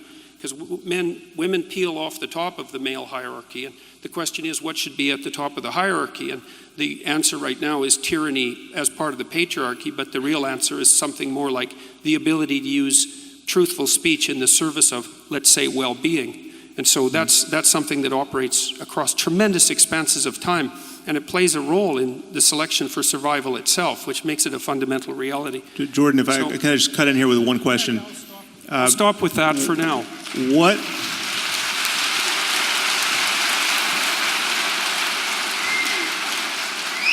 So I was not hearing in that list of attributes a God who could care if anyone masturbated. I was not hearing a God who... Depends on what else is stopping you from doing, Sam. Well, sorry, I missed that. I said it depends on what else it's stopping you from doing. Well, yeah, okay, so it's Yeah, but important to live. but seriously. It's important to do something other than masturbate. Yes. Yes, which actually constitutes a problem for many people. Which is harder than it sounds. Yeah. I'm not hearing a God, a personal God who can possibly hear anyone's prayers, much less answer them, right? And so I'm wondering what percentage of religious people who would say, "Oh yeah, I believe in God and it's the most important thing in my life." What percentage of those religious people do you think have in mind a God of the sort you just described? I don't know, Sam. It's a good question, because when I go talk to people, when I talk to people online and use exactly this terminology, millions of people listen. So it's not so obvious what percentage of people see it this way. It may be that they have the intuitions, but they haven't been articulated well. I mean, this is the problem. This is what worries me about this. So, you could do the same thing with the idea of ghosts, right? So people traditionally have believed in ghosts. It's an archetype, you might say, the ghost. Survival of death is certainly an archetype. And we know what most people most of the time mean when they say they believe in ghosts. And I say, I don't believe in ghosts. And you say, no, you do believe in ghosts. Ghosts are your relationship to the unseen. That's a ghost. So you have a new definition of ghost that you're putting in the place provided, which I have to say, well, of course I have a relationship to the unseen, so yeah, I guess I do believe in ghosts. You know, you win that argument. But that simply isn't what most people mean by a ghost. Most people but you mean... can't use that simplified argument about my conception of ghosts as an analogy for the propositions that I just put forward. This is what I see you do. I mean, maybe you have more to say on the topic of God, but this is what I hear you doing with God. You have defined the God that most people believe in, and we know this is the God that most people believe in. I was asked what God I believed in. I'm asking you what percentage. Yes, but you by shifting the definition, you have robbed the noun, the traditional noun, of its traditional meaning, and you're imparting to people a sense. Wait a second, people. I'm not so sure. What do you mean of by this. traditional meaning? Look, it's one of the elemental claims in the Old Testament is that you're not even supposed to utter the name of God, because by defining it too tightly, you lose its essence. And so let's not be talking about what the classical definition of God is here, okay? It's a historical non-starter. Okay, and there's plenty of religions that Can I check in with the audience? Is the audience all right with us continuing down this road? Okay. So can I jump in here? You're sacrificing your Q&A. So yeah, that it is at the expense of Q&A. That's what you're giving up. But I think it's probably worth it. So let me say, Sam, I do not believe in a supernatural God, but the God that I heard Jordan just describe, I do not have any difficulty understanding why he might care if you masturbate, and I also don't have any trouble figuring out how he might answer prayers. Well, tell me more then. Well, I can tell you how a prayer might be answered. Okay, but these are it's specific, so you could let me do that. It'll be interesting. So I'm not Jordan. We've not talked about this. If I heard an answer from him that actually would satisfy me as to what the mechanism of action might be, that'd be pretty interesting. And if he can tell me what I heard, I think it would suggest that we're not just making up stories here. Okay, so you might like this, maybe not, but, well, it's possible. Okay, so imagine that, so let's imagine that hellish situation that you laid out. Okay, but let's put the extra twist in it, because one of the things that we both decided, I think, was that you also have to build in the intent into that. So let's say the hell that we're talking about isn't the victim of the terrible massacres that you laid out in the jungle story, but a perpetrator. Okay, so someone who's actually acted in a malevolent manner, truly malevolent manner. Okay, or maybe perhaps we wouldn't have to take that extreme case. We could say, well, perhaps you've decided that, any of you've decided that you've seriously done something wrong. Okay, and that you want to get away from hell. You want to make things better. Okay, so here's an exercise you can try. So what you do is you sit on the edge of your bed and you say, okay, what I did was wrong. And you have to really believe this, right? So you've thought about it. It's killing you. It's killing you. So now you're penitent and you're confessing, let's say. And you're confessing to yourself as much as to anyone. And you say, I really want to know what I did wrong, and I really want to know what I could do to put it right. And I'm willing to accept any answer that will manifest itself to me. You try that. See what happens. Well, that's a prayer that will be answered, and it won't be answered in the way that you want it to be answered. I can bloody well tell you that. Okay, but that... Well, what are you communicating with when you do that? What are you communicating with when you do that? No, that is something that is a process that I'm familiar with. It doesn't require any supernatural explanation, and it certainly doesn't require that we imagine that any of our books were dictated by the creator of the universe. I didn't say that it required any supernatural explanation or that it required the book. I was asked to provide an instance of prayer that worked, and that's what I did. I didn't do anything other than that. That's fully understandable in terms of human psychology. And it's not understandable because we don't know where the answer comes from. Well, we don't know where anything comes from. That's true. Yeah. Okay. So yeah, but that doesn't open the door. I mean, one thing we can know with absolute certainty is that whoever wrote the Bible didn't know either, and there's many other things he or she didn't know, like everything else we know scientifically, right? It's not so obvious what people know and what they don't know. No one even knew the brain was involved in any of this, right? So yeah, but they probably knew about as much as we do about how the brain was involved in it. But we've already established in some tenuous way that things that nobody understands could have evolved into these stories in some way that would be useful, but nobody knew what they were writing when they wrote it, right? The problem is that you can, so again, this has been focused through the lens of your attachment to Christianity largely, but Hinduism is a completely different set of stories, right? And many of them, the logic, the emotional logic, the psychological import, many of them have the opposite valence from any Christian story you would tell. The whole notion of, like, for instance, the whole notion of good and evil, right, which has such primacy. I mean, you talk about religion being deeper than ethics because ethics just deals with right and wrong, and religion deals with good and evil, right? At bedrock, okay?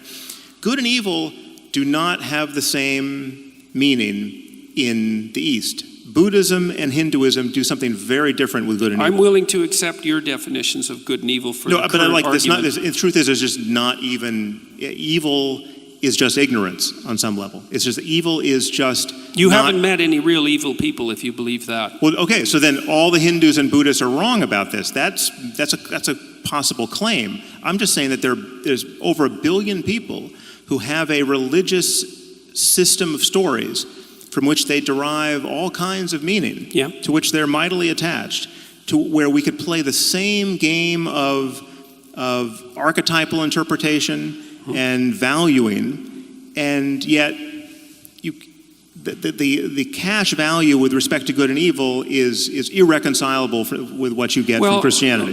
But it doesn't have to be interoperable, right? Well, but the point, my point is, we live in a reality. Presumably, Hinduism is also useful as a set of heuristics has to be. for Hindus. And if Hinduism, as a matter of doctrine, and as a matter of the interpretations of the heuristics by the devout in both systems, if Hinduism and Christianity are irreconcilable, right, then there must be a deeper level of reality that explains why they both work, that can't be reducible to Christianity being true or Hinduism being true. Right. Yeah, look, Sam, there's absolutely nothing wrong with that objection. So this is one of the immense problems, obviously, that actually leads down the road to the kind of nihilism that you were objecting to in the moral landscape. It's like one of the things that Nietzsche said that's very much apropos to this, is that, it's one thing to have your belief system shattered by the observation that there are other belief systems that are incommensurate, that seem to have equal utility. So but it's even worse is that once you make the observation that there are other belief systems that have equal utility, then it can shatter your belief in belief systems themselves. And then you're in the postmodern nihilist landscape, and that's a big problem.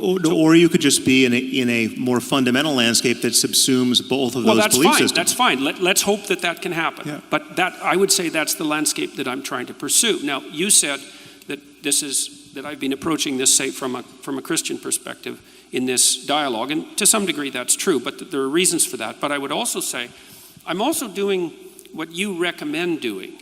Because in Maps of Meaning, for example, because you said, well, what about this problem of multiple interpretations of the text? You wrote Maps of Meaning. What's that? You wrote Maps of Meaning. I wrote the moral landscape. I'm sorry. I must have missed. Sorry. I misspoke. That was confusing. I'm starting to get tired. But what I tried to do, I tried to address that problem seriously. Like, it's a really big problem. It's the problem of multiple interpretations. It's the postmodern problem. Is that there's an infinite number of potential interpretations. Okay, so what do we do about that? And the answer is, it's something you allude to, in the moral landscape. And it's part of the basis of your argument why these things need to be grounded in facts. So, because that is part of the answer to the problem of an infinite number of interpretations. In Maps of Meaning, I tried to do what E.O. Wilson recommended, but this was before he wrote his book.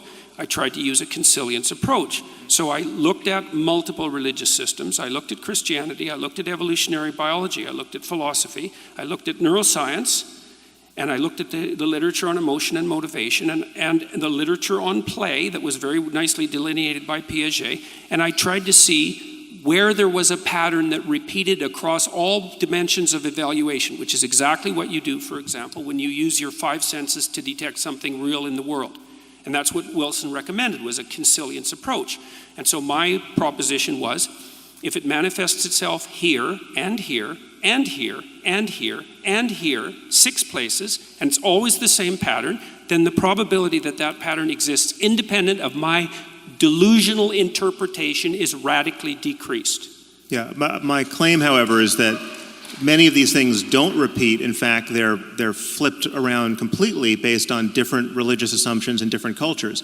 And again, I would just argue, we can table this for another discussion. I was trying to dispense with those. But I'm just saying something as fundamental as evil doesn't run through all these cultures and all these religious traditions. Then how can you make the claim that everyone would agree with your description of what constitutes bad in the beginning of the moral landscape? It would be, it's not evil in the sense that there's bad and good, there's better and worse. There's better and worse. Sam, there's either universal moral intuitions or there aren't. Which is it? Yes, no, but evil. Are some moral intuitions universal?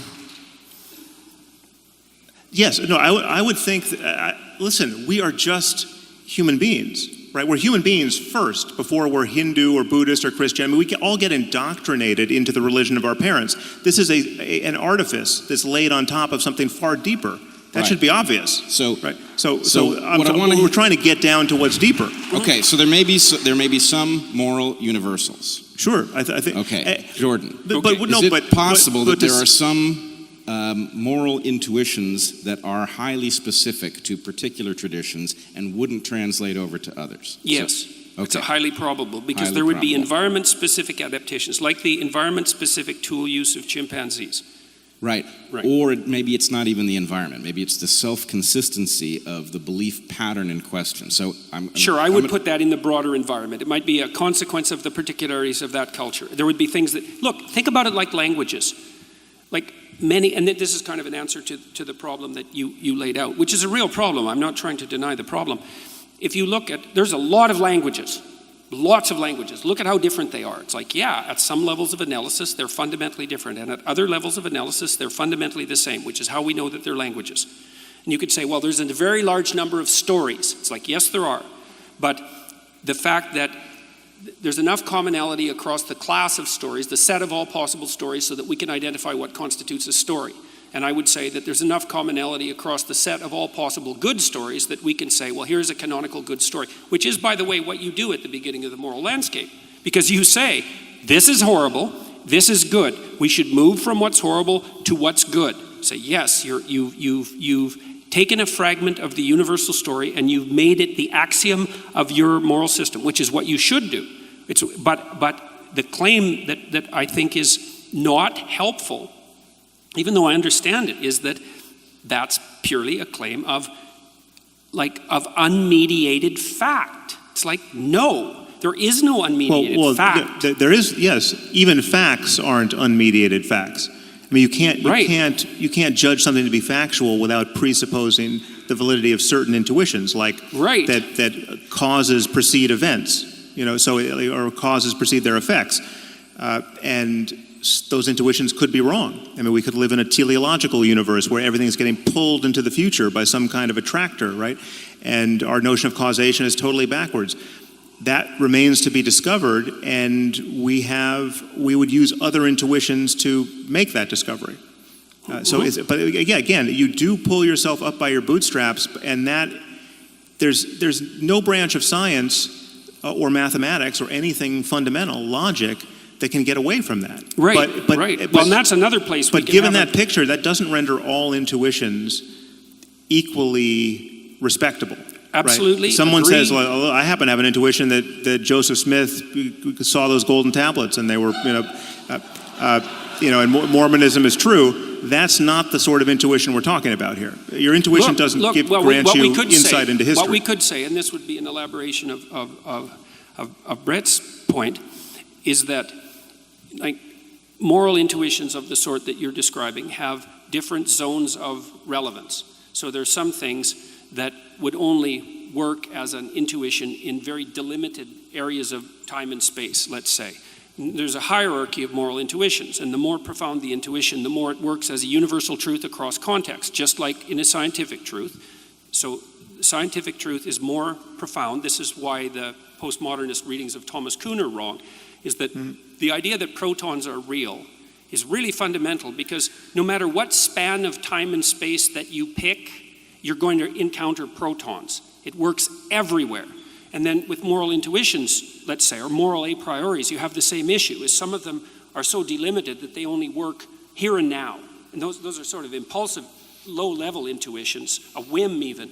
But some of them are really, really deep. The ones, for example, the one that orients you to make the claim that you made in the moral landscape, that the hellish story is bad and the heavenly story is good, right. I would say that's one of the deepest, most context-independent moral intuitions, which is kind of the claim you make, except you claim that it's a fact. And again, back to my fundamental concern here in the difference, with respect to the difference with how we talk about these things, to call that thing God is fine. That's a God I have no problem with, right? But that's not how most people most of the time are using the word.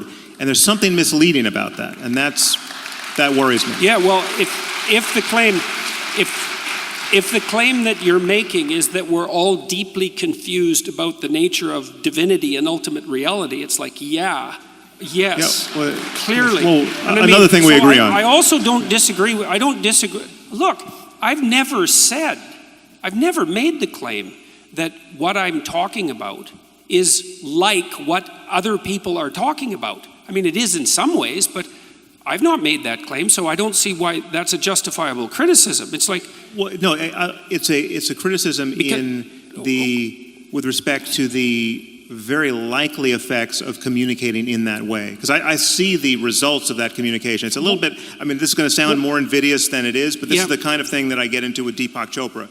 Yeah. Deepak and I agree about a lot. I think it's more invidious than it sounds, actually. Yeah.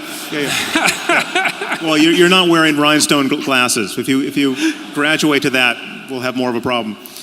But Deepak clearly wants to let his audience believe that everything they're into is on some level justifiable by his reading of quantum spookiness, right? Yeah.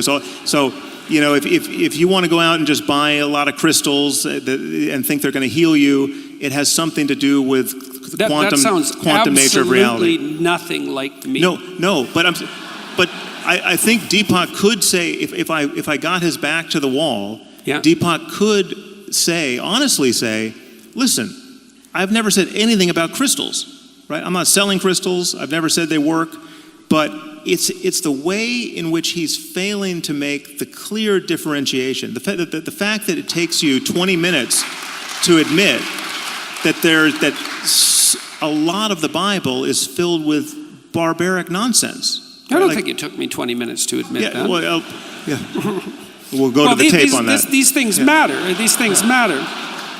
And I'm just saying, it's like you own look, it. If you're saying that there's a danger, if you're in a parish of 1, or in a parish of 1,000, or a parish of 100,000, but not in the parish that has anything in common with the Bible thumpers in my country who think that Jesus is very likely coming back in their lifetime because he never died, and he's going to judge the living and the dead, and there will be a resurrection and hellfire and all the rest. If that's not the game you're playing at all, own it.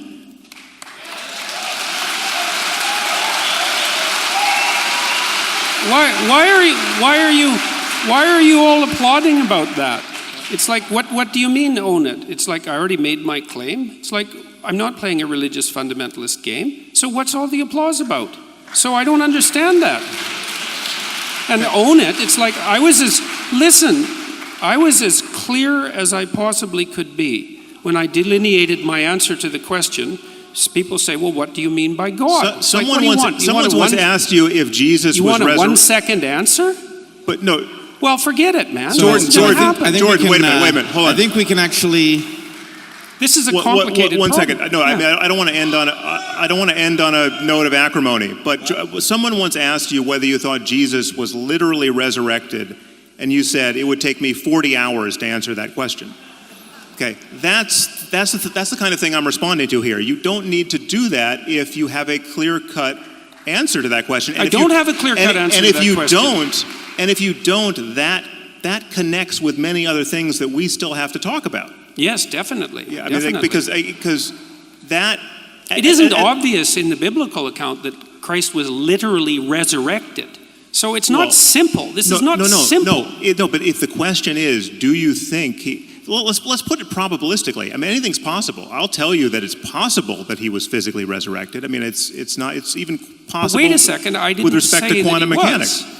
The point is, I said it would take me 40 hours to answer the question. I didn't say that he was. Well, how's this for an answer?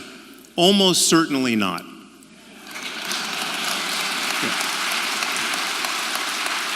What's wrong with that answer?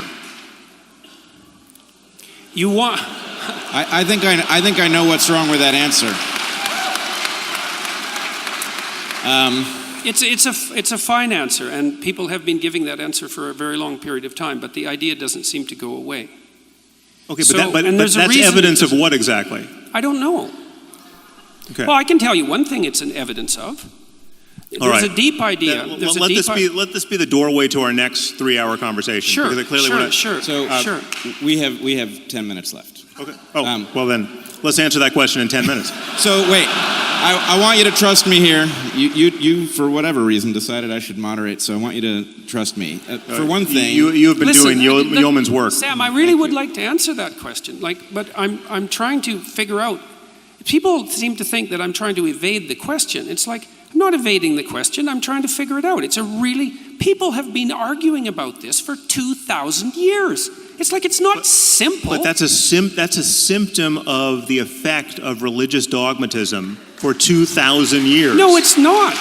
Okay, It's so partly a symptom of that. It's also partly a symptom of the idea. the resurrection of Jesus is clearly an important question, but you've raised a much bigger and more pressing question for the audience, which is whether or not God cares whether they masturbate. So I actually think if we pursue that answer, that we will actually wrap this up in a way that... You yes. want to end this on masturbation? I think we owe it to them, too. Okay. So, give me a little leash. The floor is yours. Okay, great. How did I end up here? All right. So here's the question. Let's just figure out if we can determine why God might care if you masturbate, right? So let's suppose that we have a story, a heuristic of some kind that stands in for something. And the story is God is watching. He sees you always. He doesn't want you masturbating, so don't you dare. What happens? What happens? Yeah. Well, it's a rather ineffectual You sure? idea. Yeah. Well, I mean, You don't think that story prevented lots of people from masturbating? Well, no, but I think the reality was that you had people masturbating and feeling terrible about it, and you had a whole layer of sexual neurosis that got grafted onto human psychology unnecessarily. Okay, I mean, Christianity has a certain typology of sexual hang-uppery, which the tantrics don't have. So if I understand you correctly, you are agreeing that a certain number of people will have masturbated. Some of them joined the priesthood and raped little boys. I mean, that's all let's of a piece. Not go there. Yeah. Let's stick with the topic. So a certain number of people will have masturbated. They will have thought. Honestly, it's the same topic. I mean, the taboos around masturbation, the taboos around sexuality prior to marriage, the taboo around divorce, all of the taboo around out of wedlock birth. The ideal of celibacy in the priesthood, all of that is just a diabolical machine of needless sexual conflict and misery. No, hold on. But yes, okay. You have to take diabolical out of there. How's the whole flood of pornography thing working out for you?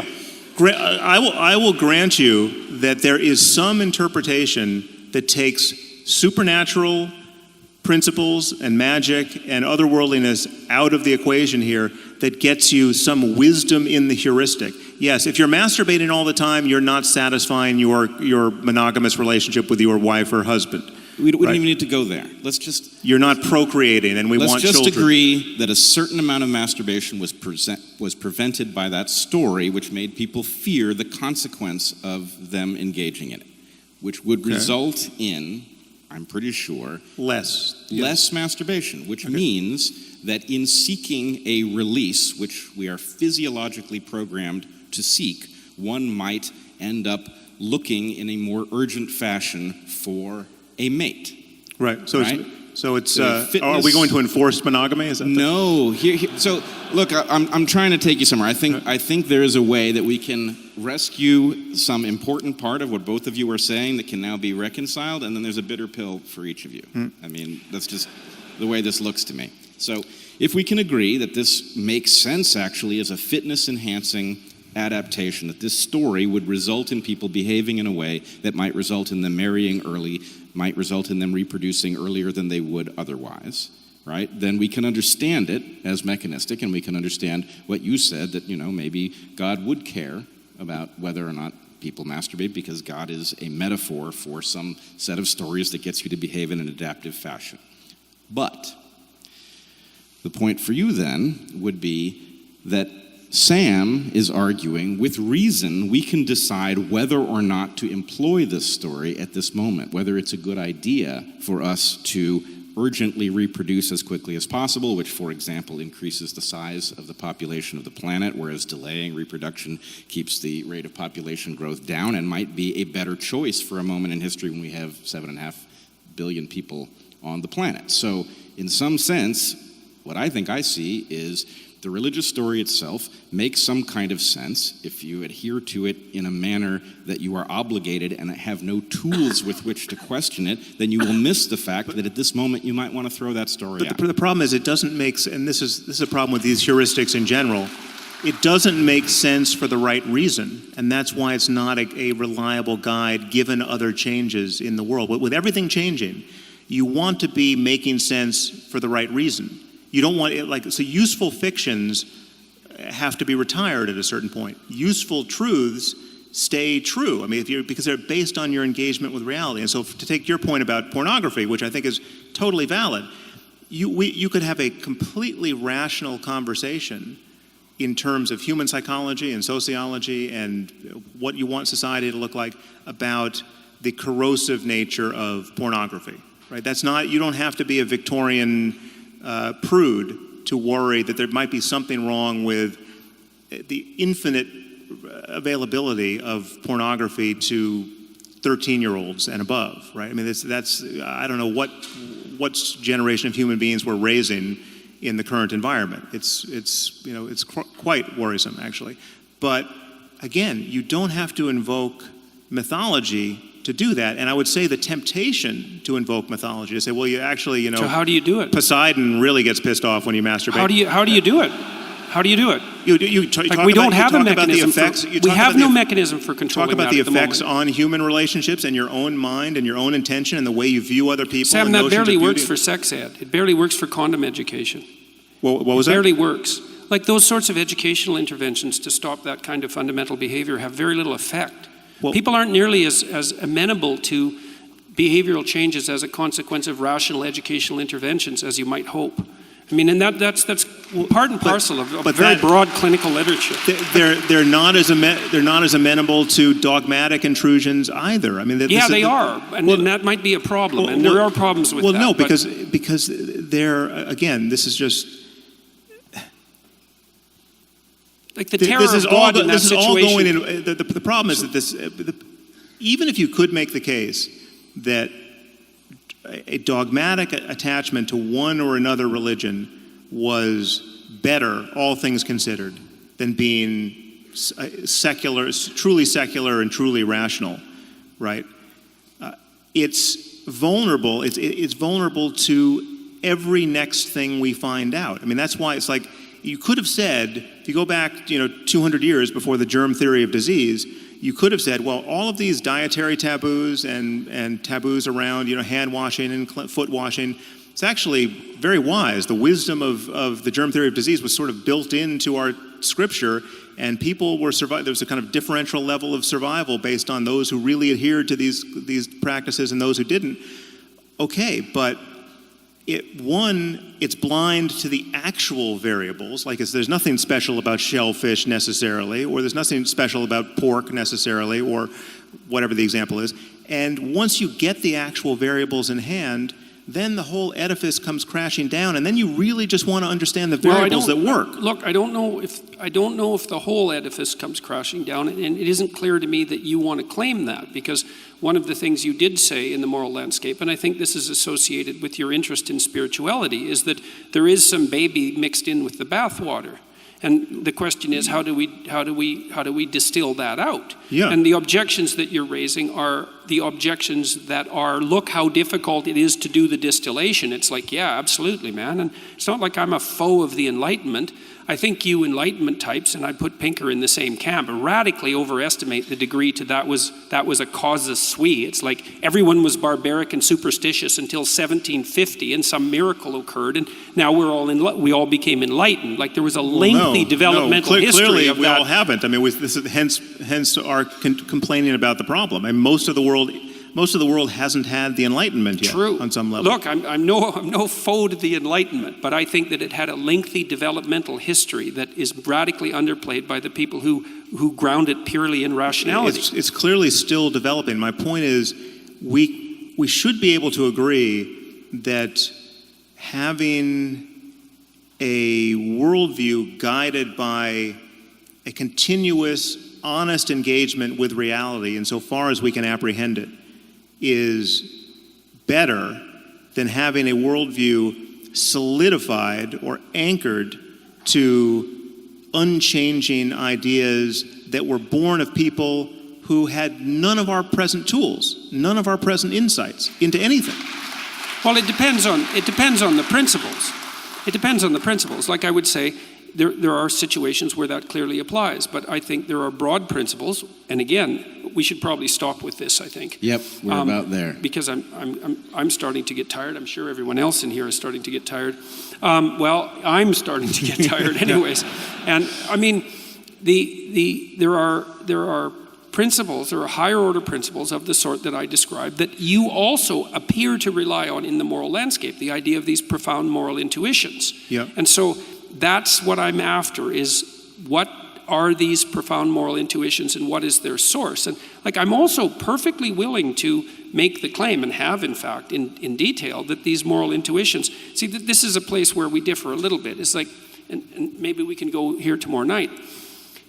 See, it seems to me that your argument is the facts are laying out there and you can extract out value from them, and we already described why you want to do that, because you want to at least not move into the nihilistic direction, and you want to ground them in some sort of reality. It's like, fair enough. But the thing is that the facts, as they are, have been around for a very, very, very, very long time, right? Let's say 3.5 billion years, the entire expanse of life. And it's the operation of those facts on life that has produced the a priori implicit interpretive structures that guide our interaction with the facts. And those a priori implicit structures that have emerged out of this evolutionary course have a structure that mediates between us and the facts that cannot be derived from the facts at hand. And so then the question is, what is that structure? And it's in both of our interests to get that right, because you use that as the source of moral intuition. It's like, right, agreed, that's the source of moral intuition.